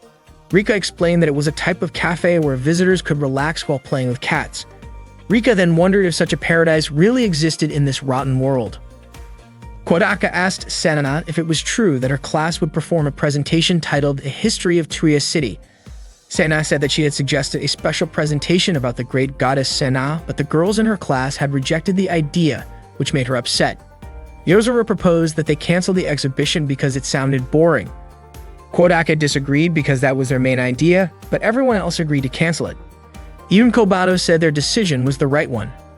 Kodaka asked Kobato why she was not helping with the cultural festival preparations at her school and what her class would be presenting. Kobato said it was none of their business. Kodaka threatened not to make her meet Raymond again if she did not tell him.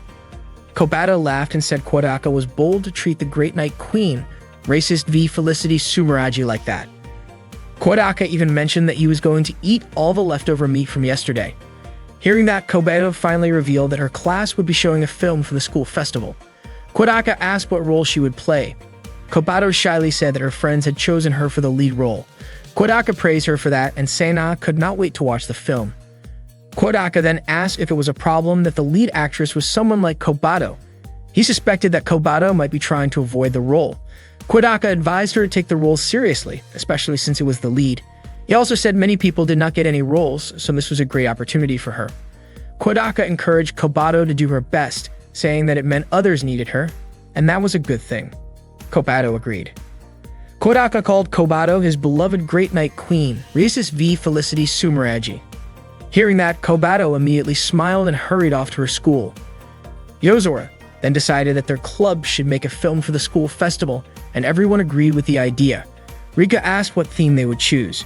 Yozora said she was willing to write the script, but Sena refused, saying she was sure that if Yozora wrote it, the result would be a mess. Yozora was surprised and asked if Sena did not trust her artistic soul.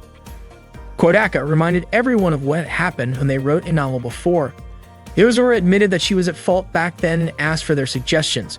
Kodaka proposed that there should be no rape scenes.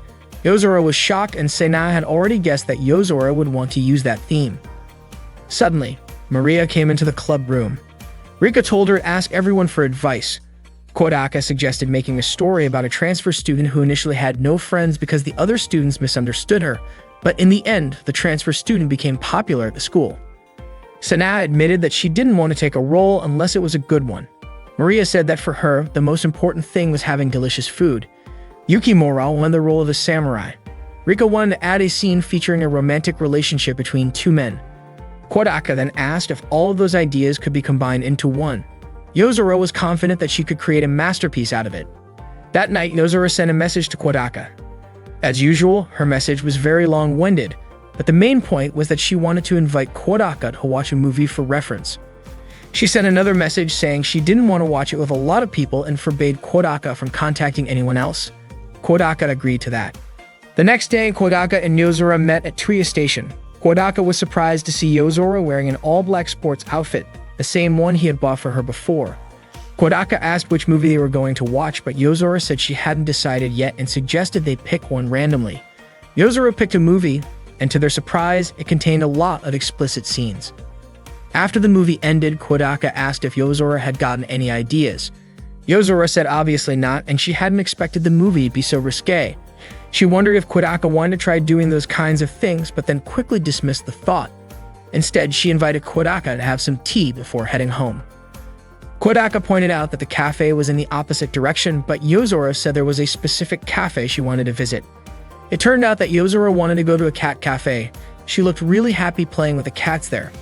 Kodaka commented that Yozora must really like cats. According to Yozora, there was no person who hated cats. Kodaka asked if she kept a cat at home, but Yozora said she lived in an apartment.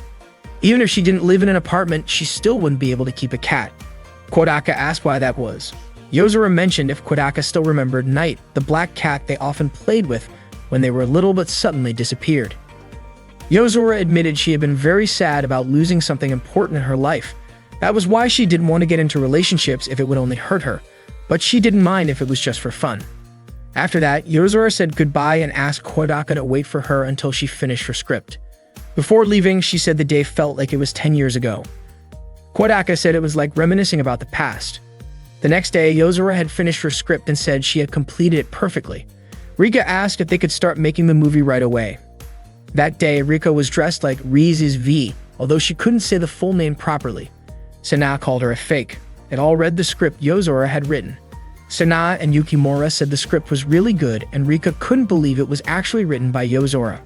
Kodaka called Yozora a genius because the script was really well done. Rika decided to use that script for their movie. Yozora had already decided on the cast. Of course, Yozora herself would play the lead role Kuya. Kodaka would play Hirotaka, the transfer student and Kuya's childhood friend. Sana would play Sana, the class center of attention who always opposed them until the end.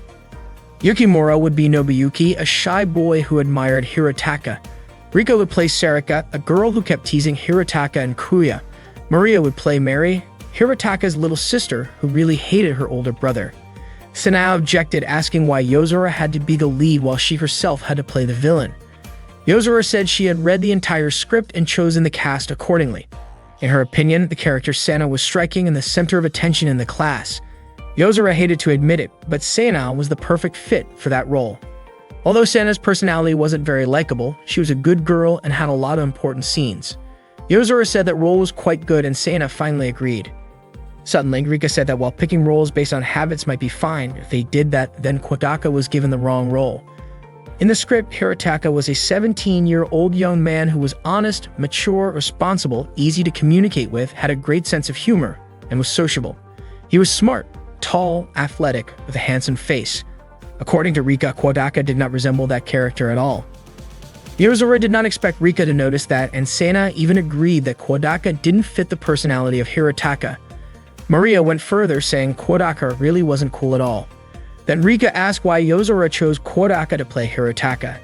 Yozora explained it was because Kodaka was her childhood friend and Hirotaka was Kuya's childhood friend, so she decided to have her own childhood friend play that role. Rika asked if that meant if Yozora wasn't playing Kuya, there was no reason for Kodaka to play Hirotaka. Rika then suggested they choose the cast based on voting and Sana quickly agreed. Yozora asked them not to decide so casually. Rika questioned if Yozora lacked confidence in not playing Kuya herself.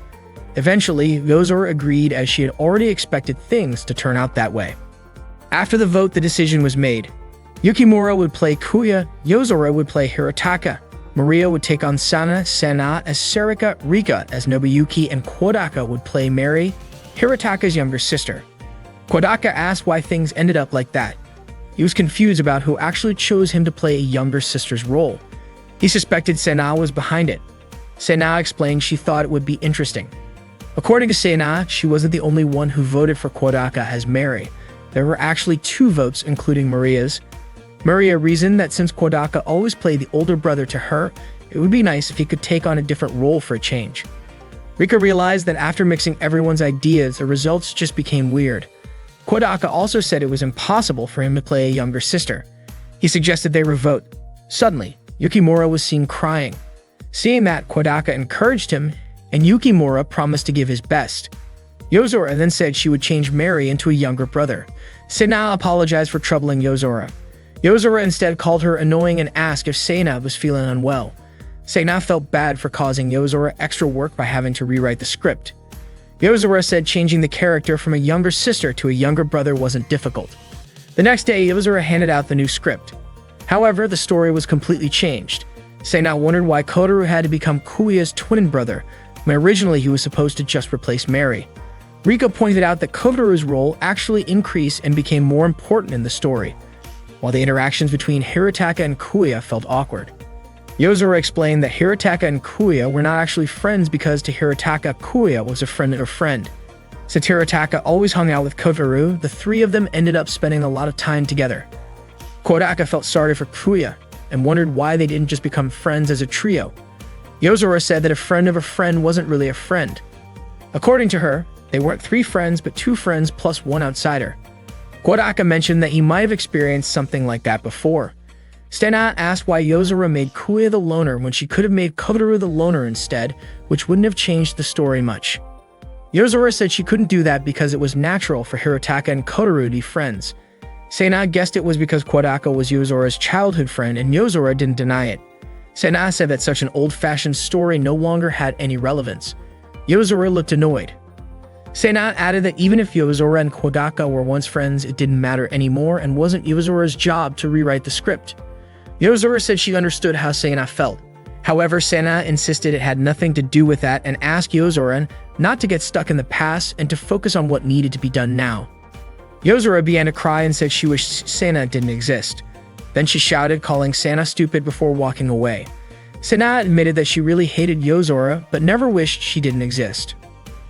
As Kodaka was about to go home, he ran into Yozora on the stairs while she was heading back to the club room to grab her bag.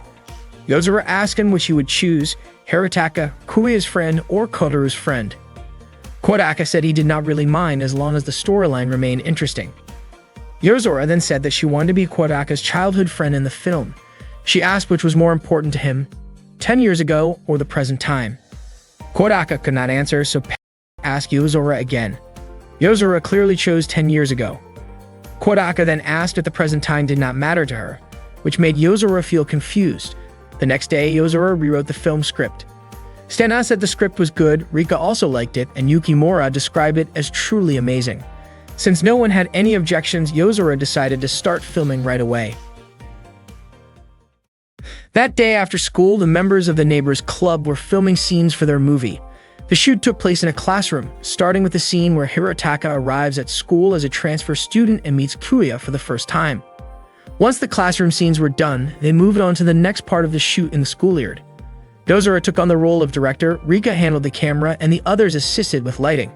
That afternoon, Rika informed Yozora that the sun was already setting, and they wouldn't be able to continue filming. Yozora then told everyone that the filming for the day was over, and they would pick it up again the next day after school. She reminded them not to be late because they were running out of time. The rest of the club reluctantly agreed, and Yozora encouraged them to stay motivated. The next day, Kodaka was on his way to the club room. There weren't any scenes that day for Kotaru, but he was still happy to help with lighting and other behind-the-scenes work. On the way, Kodaka noticed the exam results posted on the bulletin board. Sena had ranked first with a score of 895 out of a possible 900. Kodaka was surprised she had scored that high. Yozora had the highest score in their class and ranked 7th in their grade. While he was looking at the board, a girl nearby recognized Kodaka and casually referred to him as Sena's boyfriend. She went on to say that Sena was her rival. Curious, Kodaka asked who the girl was since he didn't recognize her. The girl called him rude just like Sena and then introduced herself as Aoi from class 2 to 3. She was the student council treasurer and also ranked 2nd in their grade. Kodaka realized that Aoi was in the same class as Sena. Kodaka commented that it was impressive how Aoi held both the 2nd highest grade and a student council position. However, Aoi accused him of being sarcastic since her scores had always been just below Sena's since last year. Kodaka admitted he didn't even know what Aoi's scores were the previous year, but he still genuinely thought she was impressive. It was just unfortunate she was competing against the wrong person. Aoi confessed that she really wanted to surpass Sena's grades. She explained that Sena had it all: beauty, perfect grades, athletic talent, a wealthy family, popularity, and now a boyfriend. To Aoi, it felt like Sena lived a completely charmed life. Kodaka clarified that he and Sena were not dating at all. Still, Aoi insisted there was something special between them since they called each other by their first names. She said that even the boys in her class referred to Sena as Miss Sena Kashiwazaki out of respect. What frustrated Aoi was that while she worked so hard, Sena ended up with a cool guy like Kodaka, and that made her feel jealous. Kodaka was caught off guard when Aoi called him cool. She explained that no matter how you looked at him, he came across that way. His dyed blonde hair made him look tough, and the way he cuffed his pants gave off a stylish vibe. She had noticed that a lot of cool guys looked a little rough around the edges. Kodaka felt oddly happy as it was the first time someone had ever said that to him. Aoi, still flustered, was surprised at the look on Kodaka's face. She added that not only was he cool, but he also had a good sense of humor, which made him a perfect match for Sena, though that fact really annoyed her. After saying her piece, Aoi walked away. Kodaka couldn't help but think he'd run into another strange person. When he arrived at the club room, only Sena was there. Yozora and Rika were out scouting locations for their next shoot. They wanted to find a spot by the ocean to film a sunset scene. Kodaka told Sena that he had just met Aoi. Sena, surprisingly, had no idea who Aoi was, even though they were classmates. Kodaka then described Aoi's appearance, and Sena vaguely recalled someone like that being in her class. Apparently, she only remembered the names of the people sitting next to and behind her. Sena remarked that Kodaka should not have gotten involved. She claimed there were only two kinds of girls in the world: those who were pretty and got along with her, and those she considered trashy and didn't bother remembering. She said there was no need to know the names of foolish girls. Kodaka pointed out that Aoi ranked just below her, but Sena didn't care about other people's grades and didn't even know where the exam results were posted. Kodaka figured that Sena probably never looked at the exam results announcement. According to her, it did not matter because she always believed she would be ranked first anyway. Kodaka asked how she studied, whether she took private lessons. Sena explained that all she did was listen to the lessons in class and do her homework. In fact, the study session they had together before the exam was the first time she had ever actually studied for a test, and she found it pretty fun. Then Sena asked Kodaka what was going on with Aoi, but Kodaka decided not to tell her. He realized that Sena was not particularly enthusiastic about things she found uninteresting, but when it came to things she liked, she got intensely serious, almost to a terrifying level. Even when it came to someone she disliked like Yozora, Sena went as far as collecting photos of her and keeping them in her room, almost like she was stalking her. Sena was both free-spirited and assertive. She did whatever she wanted as long as she felt like it. And she had this natural talent to do everything with ease, just like a real-life princess. No wonder other girls did not like her. Kodaka thought to himself that he was pretty lucky to be close to her. Not long after, Rika and Yozora came back to the club room.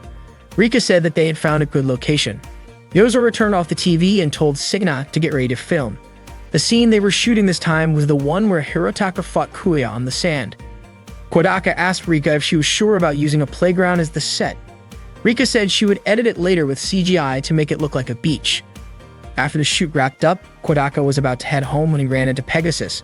Pegasus greeted him and mentioned that the cultural festival had been fun. He said he had heard that the Negros Club was making a movie for it. Watching movies reminded him of how he used to take Kodaka's dad to the theater all the time. Then Pegasus asked how things were going between Kodaka and Sena. That left Kodaka confused, which made Pegasus laugh. Kodaka asked what kind of relationship he was referring to. Pegasus told him to stop pretending and said that, as far as he knew, Kodaka and Sena were dating. Kodaka explained that they were not in a relationship, which shocked Pegasus. After saying he had something to take care of, Pegasus quickly said goodbye, ran off, and yelled out loud, asking what all of that even meant. The next day, just as Kodaka arrived at the club room, Sena immediately pulled him aside, saying she needed to talk. She took him to the church and said that her father had assumed they were dating. Kodaka admitted he had been surprised when Pegasus asked him about that. He then asked Sena why Pegasus would even think that. Sena explained that the tickets to the amusement park back then were actually given to her by her father. After she got those tickets, she told her father that with them, she could make Kobato her little sister, which led to a misunderstanding. Kodaka still did not quite get it. Sena then explained that if she and Kodaka got married, Kobato would automatically become her sister. She said she had not really thought it through because she was too excited at the time. She remembered her father asking her a couple of questions like whether she wanted Kobato as a little sister, and if the two of them got along. Naturally, Sena answered that they got along great, thinking he was referring to her and Kodaka. Kodaka asked if she had explained everything to her father, and Sena nodded. Kodaka felt relieved that Pegasus now understood it was all just a misunderstanding, but he also felt a little bad for him because of it. Sena, however, said that the real issue was just beginning. She revealed that apparently the two of them were already engaged. In fact, their fathers had arranged it when they were kids. It was basically an arranged marriage. There was even a contract signed with their thumbprints. The prints were tiny and looked kind of cute. Kodaka was surprised that it had gone that far. He admitted that he had no memory of any of it, and neither did Sena. Then she showed him a photo of them as kids playing together, proving that they had indeed met once when they were little. Kodaka suggested they talk seriously about the whole marriage thing. He believed they did not need to worry about a contract that had been made without their consent. Sena agreed, saying it was just something their dads had randomly decided on without asking them first. Kodaka figured that his father had probably forgotten about the whole thing, so he suggested to Sena that they just let it go. That response, however, left Sena feeling a bit disappointed. She said she would still consider Kobato her little sister even without marrying Kodaka. Kodaka then suggested they head back to the club room. When they returned to the club room, Yozora looked irritated because they had taken so long. She asked what they had been up to. Sena replied that it wasn't anything important and said they should start filming. Yozora mentioned that they would be filming outside on the field. Not long after, Maria burst in and gave Kodaka a big hug, clearly excited that they would be filming together again that day. Suddenly, Kodaka remembered what Kate had said before, how he already belonged to Sena. He still didn't understand what she meant by that. Then, out of nowhere, Maria said her older sister had told her that Kodaka and Sena were getting married. Both Kodaka and Sena were shocked. Maria clarified that she meant they were engaged, adding that since Kodaka was already an adult, it made sense. Yozora immediately asked what that was all about. With no other choice, Kodaka and Sena explained the situation. Yozora was stunned to learn that they had been engaged since childhood and had known each other for a long time. Kodaka explained that it didn't have anything to do with who they were now. Yozora then turned to Rika and asked which relationship she thought was deeper, childhood friends or an engagement. Rika answered that most people would probably say being engaged is more meaningful, especially considering that Kodaka and Sena have met as kids, which technically made them childhood friends too. Yozora admitted that made sense. Sena got frustrated with both Rika and Yozora's attitude. She insisted that their engagement had nothing to do with the present situation between her and Kodaka. In a moment of irritation, she smacked Yozora in the face, telling her to snap out of it and urging everyone to get on with filming. Then she stormed off to continue shooting the movie. Rika told Yozora that it was probably best not to dwell on the past or decisions made by their parents. She then went after Sena to help with the next scene. It was time to film the part where Kotaru tells Kuya that Hirotaka is in trouble. After that scene wrapped, Kodaka approached Rika to ask what she thought of the performance, but they both noticed that Yozora still looked down even after filming. Rika encouraged them to move on to the next scene. As the day drew to a close, Kodaka and the others wrapped up the day's filming. Later that day, Kodaka was walking home when Kate called out to him. Kodaka told her that she'd caused him a lot of problems. He ended up telling her everything.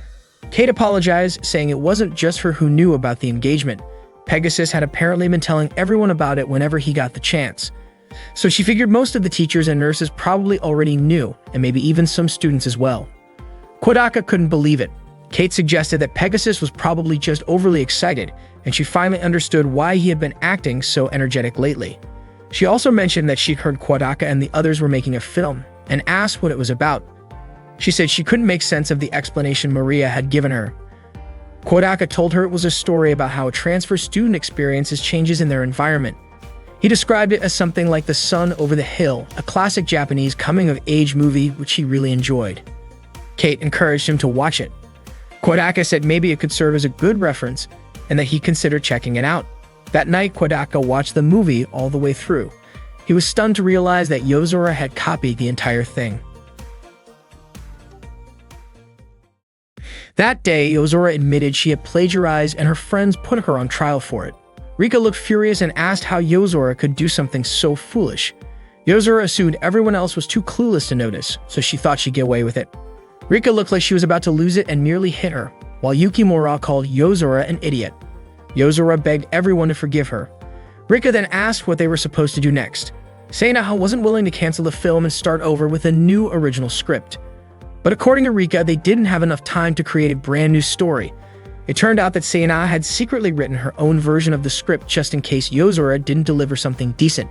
Yukimura complimented Sena, calling her amazing, and Maria praised her for being so well prepared.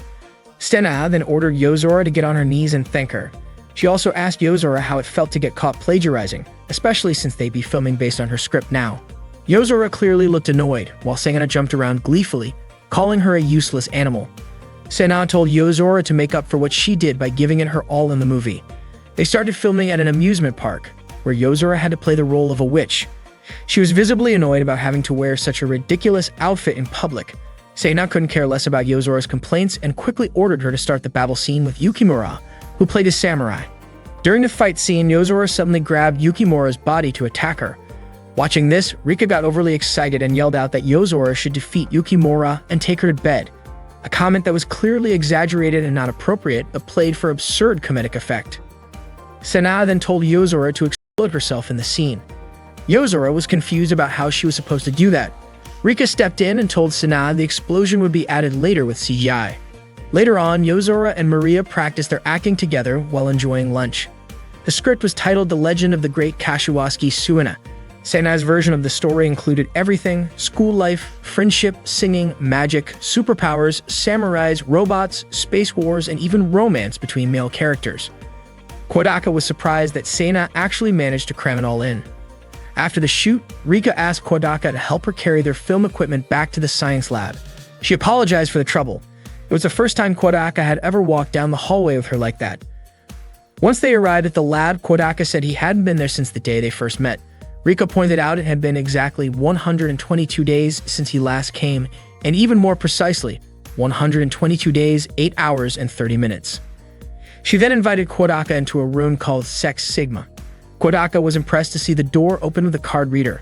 Rika explained that she used to have a fingerprint scanner and voice recognition installed like a real secret base. Once inside, Kodaka was amazed by what the room looked like. Rika mentioned he was the first person she had ever let into that room. She seemed confused as to why his reaction was so calm, saying most guys would be thrilled to be allowed into a girl's personal space like that. Kodaka replied that the room was way too messy for what he imagined a girl's room would be. After dropping off the equipment, Kodaka encouraged Rika to finish her editing work. Before he left, Rika wanted to show him some of the visual effects she added to the video. She played a clip of the fight scene between Yukimura and Yozora. The footage now included superpower effects, shields, fire blazing from Yozora's body as the witch, and even flying and vanishing effects. Kodaka praised her work, saying she did an amazing job, and the compliment made Rika blush. When he asked if it was hard to create all those effects, Rika admitted it took a lot of effort.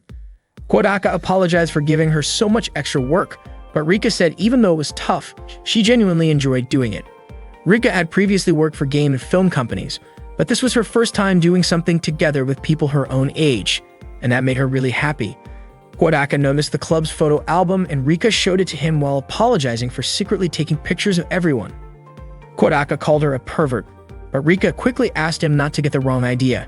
She reminded him that they had played Romancing Saga together before, and at that time she took pictures of all their friends as references for 3D models.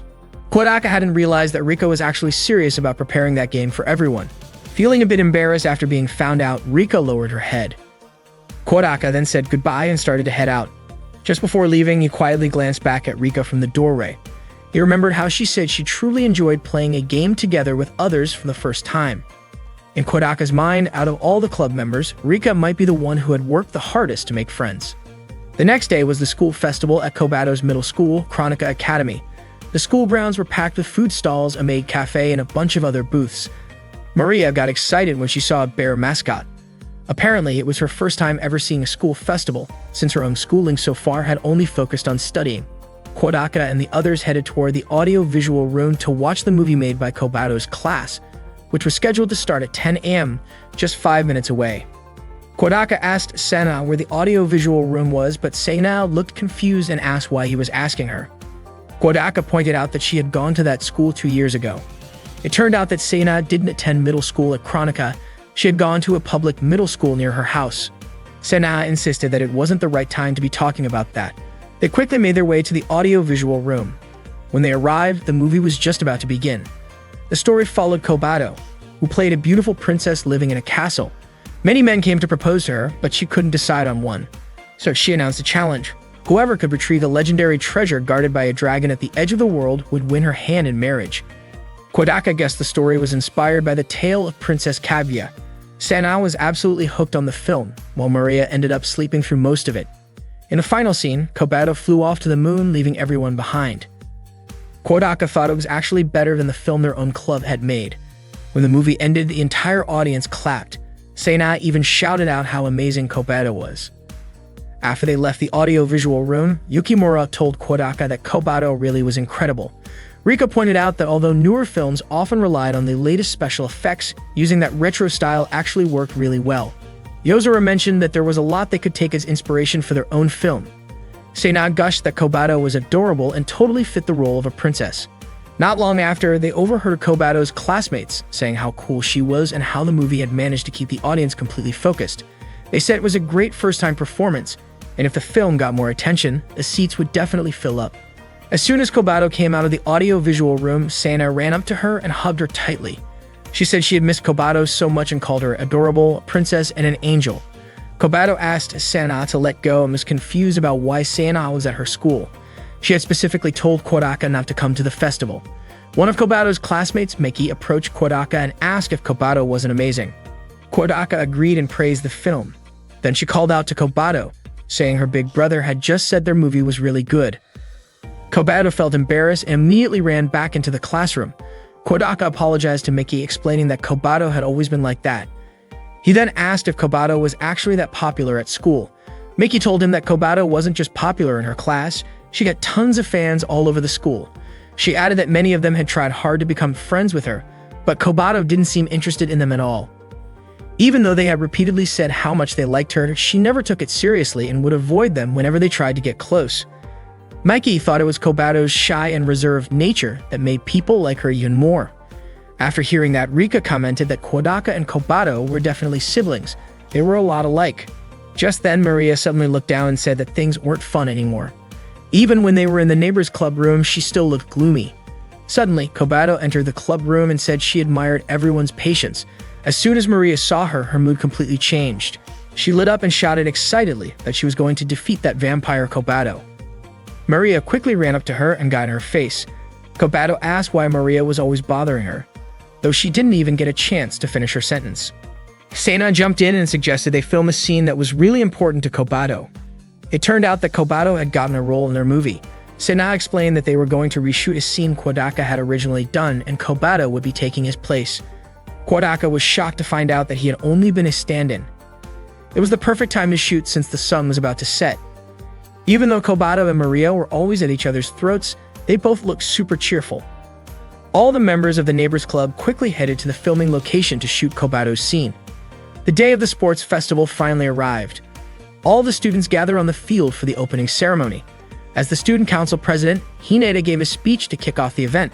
She encouraged everyone to give their best and show the results of all their training. That was the moment Kodaka realized that the student council president was a girl. After the ceremony, there was a short break before the activities began. Kodaka noticed Yozora sitting alone and decided to approach her.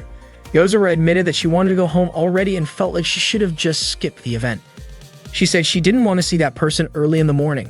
The person Yozora meant was Hinata. Kodaka asked if she had some kind of problem with the student council president. Yozora told him that she had never even spoken to Hinata before, but she still hated her to death. She despised Hinata because she was so popular and had held the position of student council president for the past 2 years. Yozora said Hinata was incredibly athletic, the star of almost every sport, and no matter how busy she was, she never turned down anyone who needed help. Naturally, she was adored by all the underclassmen. It sounded like Hinata was a genuinely good person. But in Yozora's eyes, Hinata was the embodiment of true popularity. That was when she realized that Sena was nothing in comparison and just looked like a fool. Yozora believed the crown of popularity should have been hers instead. She thought the most fitting nickname for Hinata was King Lear, a reference to the term Ryuju, meaning someone who's successful in real life, combined with one of Shakespeare's 4 great tragedies. There was a tragic story about the downfall of a king caused by a bad decision, where almost every character ended up dead.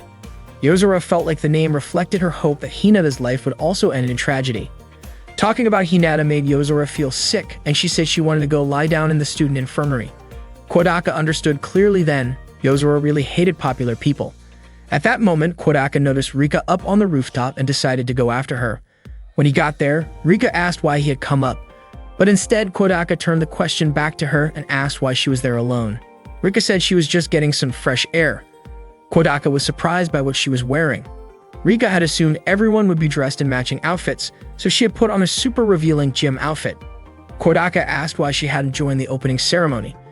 It turned out she had some unfinished work to do. But even if she didn't, she still wouldn't have gone to the ceremony anyway. Kodaka asked if she had stayed up all night again. Rika was shocked he noticed and said she should have worn her fake glasses to cover it up.